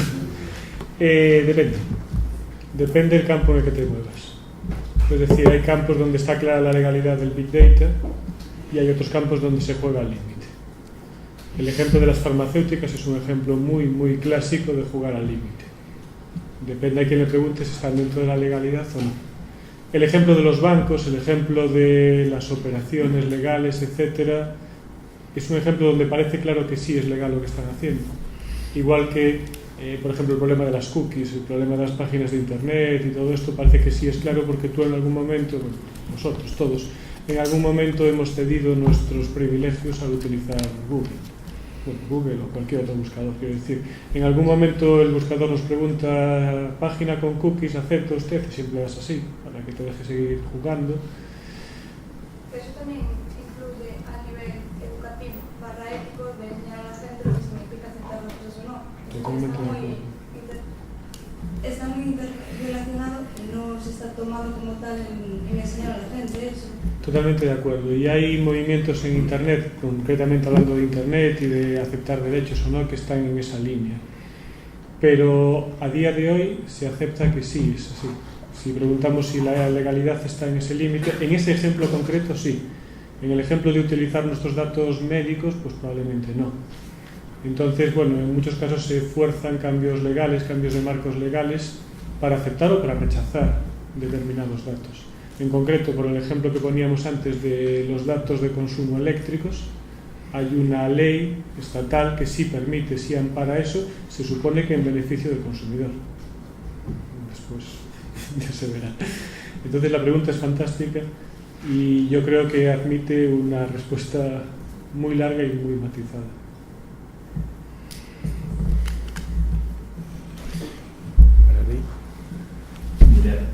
David Foster Wallace, en un libro que es Historia del Infinito, habla de un número, el número, vamos a llamarle Wallace, es el número aquel en el que dentro del procesamiento de información la máquina, por decirlo así, rompe, peta.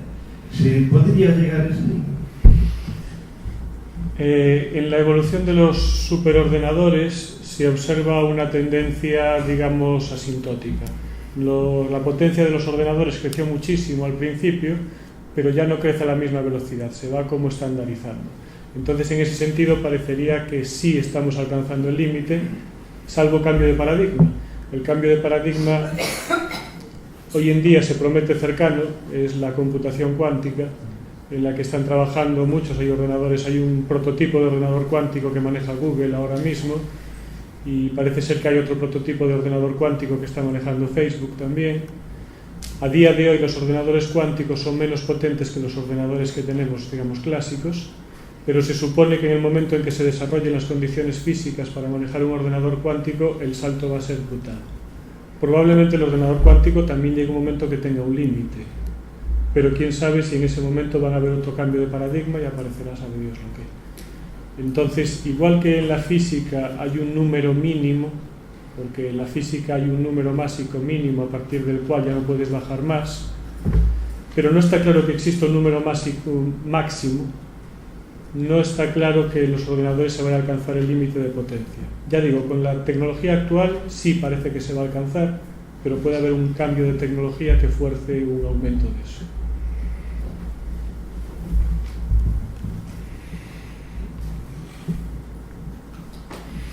Gracias a os tres. Eu preguntaría en relación coa ciencia, así xero para todos. Falouse ou manexouse un concepto de ciencia que é o máis próximo que podemos chamar ciencias da natureza ou ciencias experimentais. A finais do 19 e no 20 se discutía que hai outro tipo de ciencias que non se explican, que non persiguen a explicación da realidade e non o son a través das súas causas, que son as que chamaron ciencias da cultura, ciencias do espírito, e que empregan outra forma de coñecemento, pero nos permiten tamén acabar.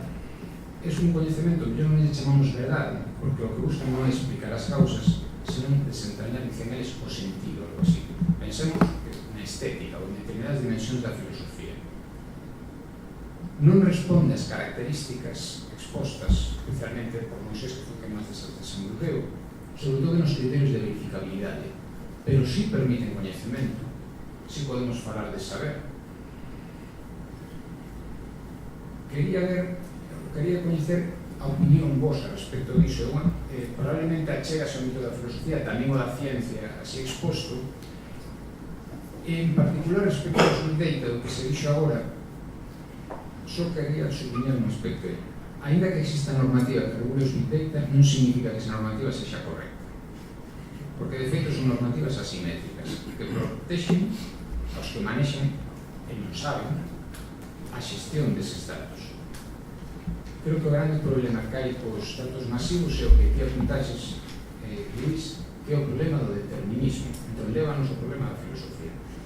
Nos definen como temos que ser e impiden que unha persoa teña, por exemplo, esa audacia de pensamento, esa forma de construcción da súa personalidade. Te van dicindo, xa te digo que te gusta e te anticipan o futuro. Claro, nese sentido son normas diabólicas, ainda que existan, porque se decantamos todo a favor dos datos masivos ou dos historias dos datos masivos, estamos anulando o individuo. Entón, gustaríame saber que respostas científicas, filosóficas, algo así, aliscades respecto disto. Bueno, en algún momento tiña incluso unha presentación máis longa da que xa foi longa da bondo, pero sí que barallei a posibilidade de mencionar, por exemplo, as leis estatísticas, ¿no? Que sí que están aí. Por exemplo, o que vemos nas casetiñas de tabaco, ¿no? Dice, fumar mata. Bueno, non mata a todo o mundo. É certo que se fumas durante un longo tempo, pois a probabilidade de que contraias un cancro de pulmón é máis elevada, pero non está dito que o vas a contraer. De feito, hai xente que fuma durante toda a vida e non contrae un cancro de pulmón. Isto é unha lei estatística, non? E vai un pouco na dirección que te apuntas, non? Esas leis existen e esa estadística pode ser unha estadística moi forte ou moi feble, e canto máis te vas hacia terrenos máis próximos á cultura, ao que normalmente entendemos como cultura, aínda que para min non é correcto esa forma de entender a cultura, pero bueno, este é outro debate que non procede agora aquí, pero canto máis te vas hacia ese terreo que se entende habitualmente como cultura e hacia as humanidades, etc., pois a estatística vai sendo máis feble, pero en todo caso sigue existindo unha estatística. Podemos aplicar unha estatística á moda, etc., ¿no? Entón, pero non quixen entrar neso porque me parecía... Pero un apuntamento que non é estatístico. Na noción de ciencia exposta, non pode cuestionar que existe unha verdade unívoca, máis ou menos, aceptada nestes momentos, en que sexa revisable. Hai outro tipo de saberes, coñecementos, non sei se preciso ese termo, porque nos poño a vosa consideración, no que poden existir simultaneamente varias nocións de corrección e ninguna delas ten por que ser rexeitada. Pensa respecto ao que é fermoso ou non é fermoso, o que é éticamente correcto ou non é éticamente correcto. Non unha verdade estatística, é unha verdade de outro tipo, que chamábamos clásicos e os gregos, eu tamén dole razón, desde o punto de vista da ciencia, que chaman verdades prácticas ou saberes prácticos. Claro, como se gestiona iso? Eu creo que iso sí é coñecemento. Sí, sin duda. O que pasa é que o modelo de non busca demostración, non busca verificación. Tamén é importante subliñalo, porque é un coñecemento moi importante para nós. Sí, estou de acordo, non sei se tal vez José Miguel pode... Sí, me permitís eso. Yo, sin ser, que no se malinterprete el énfasis, ¿verdad? Las ciencias de la cultura, las ciencias de la historia, las ciencias de las artes son susceptibles de ser entendidas en su evolución desde el punto de vista de planteamiento de hipótesis y corroboración o refutación de hipótesis.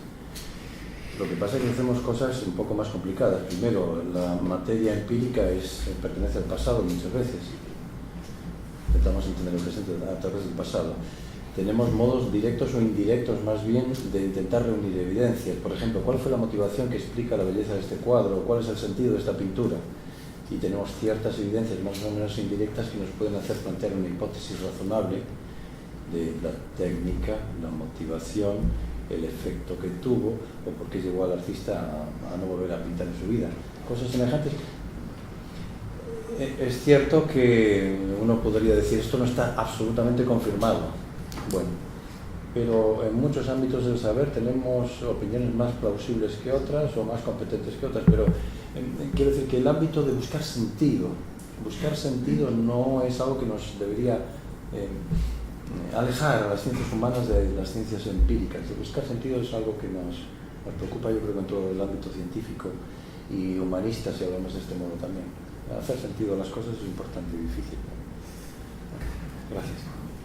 Si me permite comentar una parte de la pregunta que hablaba de que todos estos problemas de ordenadores, etcétera, etcétera, parece que nos dirigen en una dirección a la que tenemos que ir. Yo añadiría, sin entrar en la belleza de la música o cosas de ese estilo que podemos discutir mucho, pero un ejemplo que, bueno, no sé si se habrá notado mucho, pero soy un jugador compulsivo de ajedrez. Y llegó un momento en los años 90 en los que Deep Blue ganó a Kasparov. O sea, un ordenador le ganó al mejor jugador de ajedrez humano. A día de hoy ni se plantea, o sea, poner a jugar el mejor ordenador contra el mejor jugador de ajedrez es absurdo, porque sabemos quién va a ganar. Pero sí hay momentos en que las partidas de ajedrez de los grandes maestros se analizan jugada a jugada con software de ajedrez, y el software te dice cuál es la jugada óptima, según una serie de análisis que hacen ellos. Y en ocasiones una gran jugada de un gran maestro no coincide con la recomendada por el ordenador, y sin embargo gana el gran maestro, no el ordenador. Al final se ve que la mejor jugada era la que proponía el gran maestro y no la considerada óptima por el ordenador. Claro que eso pasa pocas veces. El problema es que la estadística está en nuestra contra. Entonces, a día de hoy es cierto que las recomendaciones de Google o lo que sea van a acertar en el 95% o más de la gente. Pero bueno, siempre queda un margen para la belleza humana, para la inteligencia, más allá de la predicción, etcétera, etcétera. Quisiera redundar un poco... Seguí. Perdón. Quisiera redundar un poco en lo que ha dicho José Antonio.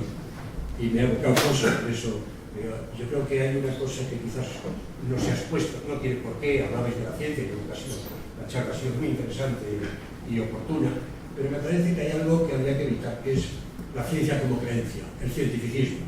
Es decir, no se ha aludido para nada, y yo creo que hay una gran parte de la gente que considera que el único saber es la ciencia. Entonces, el propio Feynman dice en una de sus cosas, dice, la matemática no es una ciencia, el amor no es una ciencia, pero eso no significa nada, simplemente que no es una ciencia. Quiere decir que no todo termina y se agota la ciencia. Yo creo que, como dice Nenariti, la sociedad del conocimiento tiene ciencia, saber y conocimiento. La ciencia es una parte del saber y el saber es una parte del conocimiento. Hay variables conocimientos.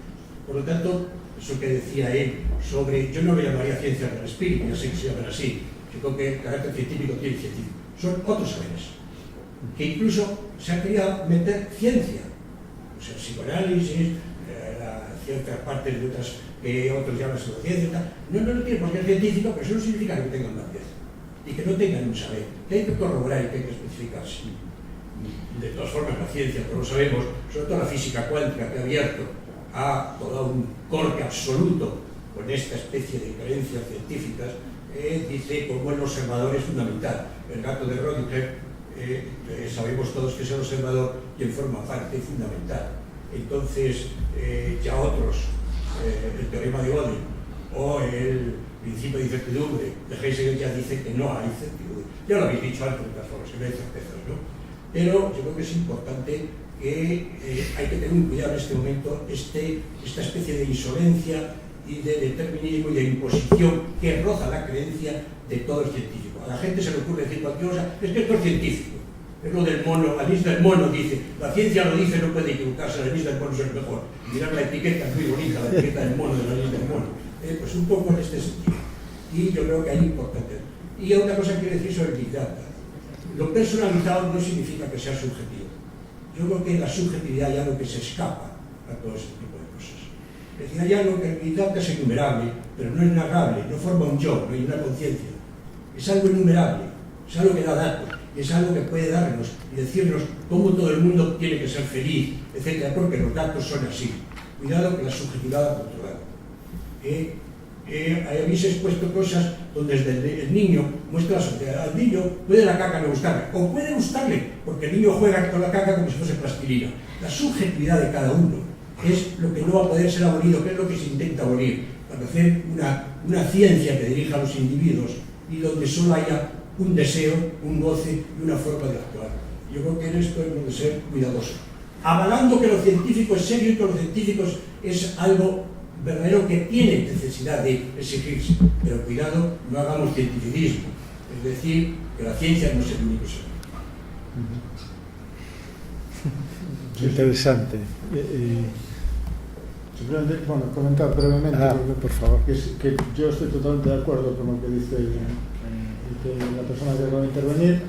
Sí, efectivamente, ¿no? Yo totalmente de acuerdo. Y respecto a, volviendo a apuntar, respecto al comentario anterior de José Antonio, yo creo que incluso cuestiones como, bueno, con la música se ha hecho en muchas ocasiones, el intentar buscar algún tipo de componente, digamos, matemático en la música o cosas similares. Yo mismo, ahora mismo, por ejemplo, estoy dirigiendo una tesis doctoral donde se pone en conexión ciencia y arte, ¿no?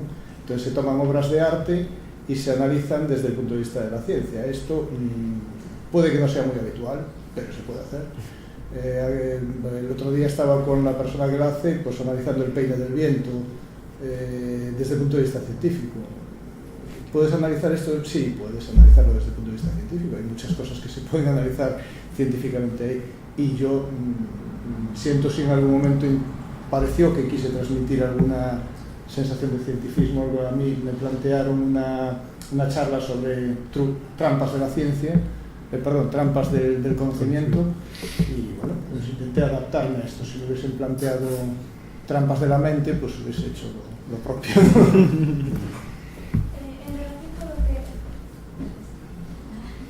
En relación con lo que estaba comentando, señor, desde mi punto de vista, y corregidme por favor si me equivoco, el gran problema que hay es que se han endiosado la ciencia, es decir, en muchos aspectos. El aspecto que yo más veo a nivel educativo, por ejemplo, no es lo mismo que si vas por ciencias que si vas por humanidades. Entonces, creo que el problema es que hay momentos o gente que no se siente, no quiero decir valorada, pero no tan valorada porque no es una ciencia. Es decir, creo que la palabra ciencia está bien si no la endiosamos, si no hacemos ver que es mejor, peor, igual que otras cosas. Cada cosa en su momento, en su contexto está bien, pero el elevarla a un nivel en el que nada es mejor, pues creo que ahí radica el problema y que hay tantos problemas con que la ciencia de algo, la ciencia de no sé qué, que no es ciencia. Yo creo que puede ir un poco por ahí el problema. ¿Queréis intervenir? Estoy de acuerdo completamente. Sufrimos el molde academicista de separar humanidades, ciencias sociales, ciencias empíricas, ciencias formales, ciencias de la salud. Y esto, a nada que rasquemos un poco, no resiste un análisis crítico. Somos personas activas en distintos ámbitos y rara vez alguien va a poder ser un buen entendido de historia del pensamiento sin haber entendido lo que es el teorema de Pitágoras. Y difícilmente se puede hacer matemática aplicada sin tener una idea aproximada de qué tiene sentido a la hora de pensar en mejorar nuestra vida para resultar en productos, digamos, que mejoren nuestra vida. ¿Qué sentido moral le damos a tener una vida buena? ¿O qué puede hacer la tecnología por nosotros? Cultivar de modo transversal esto es algo que hay que derribar bastante porque ese prejuicio se sufre muy a menudo, como bien has identificado.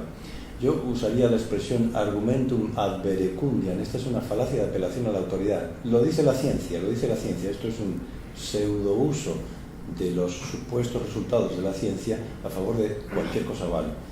Eso es una forma de ad verecundiam totalmente masivo que estamos sufriendo. ¿Sí? Un apunte adicional a lo que dices es que se sufre en lo que normalmente se entiende como ciencia, es la necesidad de que todo aquello que tú haces se pueda convertir en un producto vendible pasado mañana o dentro de 2 años, ¿no? Bueno, y por ese motivo, pues los que todavía conseguimos dedicar algún tiempo a la investigación, pues te ves forzado a andar buscando excusas para ¿por qué estoy haciendo esto, ¿no? ¿Cómo justifico yo? Pues que es interesante entender, no sé, cómo 2 moléculas reaccionan entre sí o ¿Por qué el papel de periódico se pone amarillo cuando le da el sol? Pues alguien puede parecer, pues esto es una estupidez. Pues no es una estupidez. Esto en la industria de los polímeros es catastrófico, ¿no? Desde el punto de vista no entender este tipo de cuestión, pero ¿cómo le explicas tú a quien te va a financiar que aquello es relevante? Porque tú dices, pero a ver, ¿tú qué vas a fabricar? No, yo no voy a fabricar nada. No, pues si no vas a fabricar nada, ¿para qué me pides que te dé dinero? Entonces esto es va un poco por la misma línea, ¿no? Sí, si se me permite decir que esto de que hay una parte infravalorada en los estudios de letras o algo así, en general no es cierto entre los científicos. Es decir, en muchas conferencias científicas en las que he estado, he acabado discutiendo, digamos, en el tercer tiempo, tomando una cerveza después de la cena o algo así, pues de los puentes en el tiempo de Proust o de la música de Bach o cosas de ese estilo, ¿no? Es decir, dentro de los científicos hay mucha gente muy interesada por todo tipo de arte, por todo tipo de pensamiento, filosofía, etc. Lo que pasa es que yo creo que se da un practicismo en la sociedad. Es decir, a día de hoy es más fácil que un niño cuando se convierta en adulto gane más dinero si ha hecho unos estudios en esta línea que en esta otra. Y por eso se intenta, al menos a nivel social, potenciar más una línea que otra. Pero no creo que eso signifique que una sea más válida que la otra, ni mucho menos. Y ahí tengo una anécdota curiosa que conozco personalmente. Cuando yo estudiaba en el instituto, un compañero mío, que era bastante fantástico en matemáticas, de repente, después de haber hecho matemáticas, física, etc., hizo un quiebro extraño y se metió en filosofía, en la Facultad de Santiago, y estudió filosofía.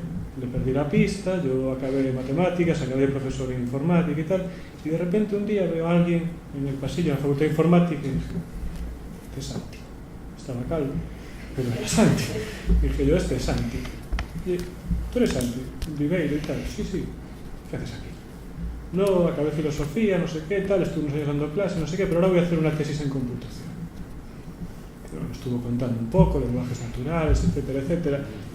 Y muchas veces no nos damos cuenta de los puentes que se entretejen entre las dos realidades. A veces no nos damos cuenta de que un camino para llegar a la computación puede ser la filosofía, o un camino para volver a la filosofía puede ser la matemática. No olvidemos que Bertrand Russell era matemático y filósofo, o Wittgenstein era ingeniero aeronáutico. Es decir, bueno, los mundos no son tan separados como nos han hecho creer. Sí, lo que tú dices es lo que mucha gente cree, pero no es lo que nosotros creemos. Yo recuerdo haber coorganizado con un anterior director de los Museos Científicos Coruñeses un simposio sobre ciencia y creatividad, que fue fabuloso. Y tú, por ejemplo, una persona que hace una síntesis total de un fármaco, si tú lo analizas en profundidad, pues es totalmente igual a lo que hace un escultor cuando se enfrenta a un bloque de piedras, ¿sabes? O sea, dices, ¿cómo voy a construir la vitamina B12 a partir de un montón de bolas sueltas que tengo que son átomos, ¿no? Yo tengo que coger todo esto, acoplarlo de un determinado modo, y solamente hay una o dos o un número limitado de formas en que aquello encaja. Y de ese número limitado de formas tengo que escoger la que es más eficiente desde diversos puntos de vista que no vienen ahora a cuento. Hay un nivel de creatividad muy, muy elevado en todo esto, ¿no? Yo te puedo citar, yo recuerdo una conferencia a la que asistí de un señor que ganó el Premio Nobel de Química precisamente por la síntesis de la vitamina B12, y asistí cuando hacía quinto de licenciatura, y la conferencia fue un rollo. Lo único que recuerdo de la conferencia fueron las dos últimas frases. Estuvo allí una hora mostrando reacciones químicas que él había hecho y tal, a mí me pareció un rollo. Pero cuando terminó dijo, era ya un hombre muy mayor, podía tener cerca de los 80 años. Y cuando terminó dijo, a todo esto he dedicado los últimos 50 años de mi vida. El cuerpo humano bioquímicamente hace esto en aproximadamente 15 décimas de segundo. Y a mí eso fue lo que más me impresionó, ¿no? Porque luego dices, este hombre ha dedicado 50 años de su vida, según dice, pero ha ganado un premio Nobel. Y eso quiere decir que probablemente con él hayan trabajado a lo largo de estos 50 años, tal vez 1000 personas o más, vete a saber cuánto. Multiplica por número de horas y tienes un Big Data, ¿no? El peligro de las multiplicaciones. ¿Cuánta gente ha trabajado en esto para que yo ahora eche los cereales con vitamina B12 en la leche, ¿no? Pues esa es que antes no era posible. Antes de que este hombre hiciese eso, no sabíamos cómo sintetizar la vitamina B12 en el laboratorio, había que extraerla de un producto natural, sabíamos extraerla, pero no prepararla. Por eso te digo que hay una creatividad enorme en todo esto, ¿no? Y la forma en que se elaboran las teorías científicas tiene un nivel de creatividad impresionante. O sea, si tú piensas, yo qué sé, hay un libro muy bonito que se llama La medición del mundo, es de un autor alemán, yo para los nombres soy pésimo y ahora mismo no lo recuerdo, pero describe cómo, ya siendo muy ancianos, se encuentran Alexander von Humboldt y Gauss en Berlín y se cuentan uno al otro lo que hicieron durante su vida y llegan a la conclusión de que los dos hicieron lo mismo, que fue medir el mundo de distintos modos, ¿no? Entonces ves como la experiencia de un viajero que se dedicó a medir el mundo por el Ecuador y no sé qué, y la experiencia de Gauss, que era un agrimensor que se quedó allí triangulando campos para el emperador de Prusia, pues al final lo que hicieron es lo mismo, ¿no? O sea, yo creo que eso es algo que la gente cree, pero que desde luego los que estamos en ciencia, en lo que habitualmente la gente entiende como ciencia, no lo creemos. Bueno, creo que xa temos que ir rematando, se me permitide esa licencia. Creo que hai unha parte aí, cando falamos de Big Data, que ten o tema este de endiosar os datos, ¿no? Hai unha frase dun dos creadores de Big Data, Demi, que decía en Go we trust, all the others must bring data. Decía, en Dios confiamos, como pon no billete de dólar, os outros, os demais que traigan datos, ¿no? Eu creo que este endiosamento nos datos, baixa un pouco a paradoxa, tamén nos perxudica un pouco, ¿no? Porque penso que nos fai falta esa cultura humanística, a especialización da ciencia, cada vez pois dedicas a unha cousa moi determinada, daquela parte tan determinada que se olvida do que hai da parte filosófica, ¿no? Nesto recordo unha frase, creo que era un director da NASA, que decía que eles non mandaban filósofos ao espacio, pero que todos os que mandaban ao espacio a volta eran filósofos, ¿no? Era unha cousa aí que creo que se te metes nun campo ao final tamén acabas filosofando e acabas aproveitando eso. Bueno, como xa tarde, estamos xa na hora límite, agradecer a todos os ponentes, Moisés, José Miguel, Luís, José Antonio, tamén polo teu labor estupendo na aula Paideia, a presidenta da aula, a Fundación Paideia. Decir que a Universidade pues, estará sempre aquí para colaborar nestas e noutras actividades que nos plantexen, que é un gusto, ao público presente pola súa atención, e verémonos na seguinte edición de Sapiens o Cubo. Gracias.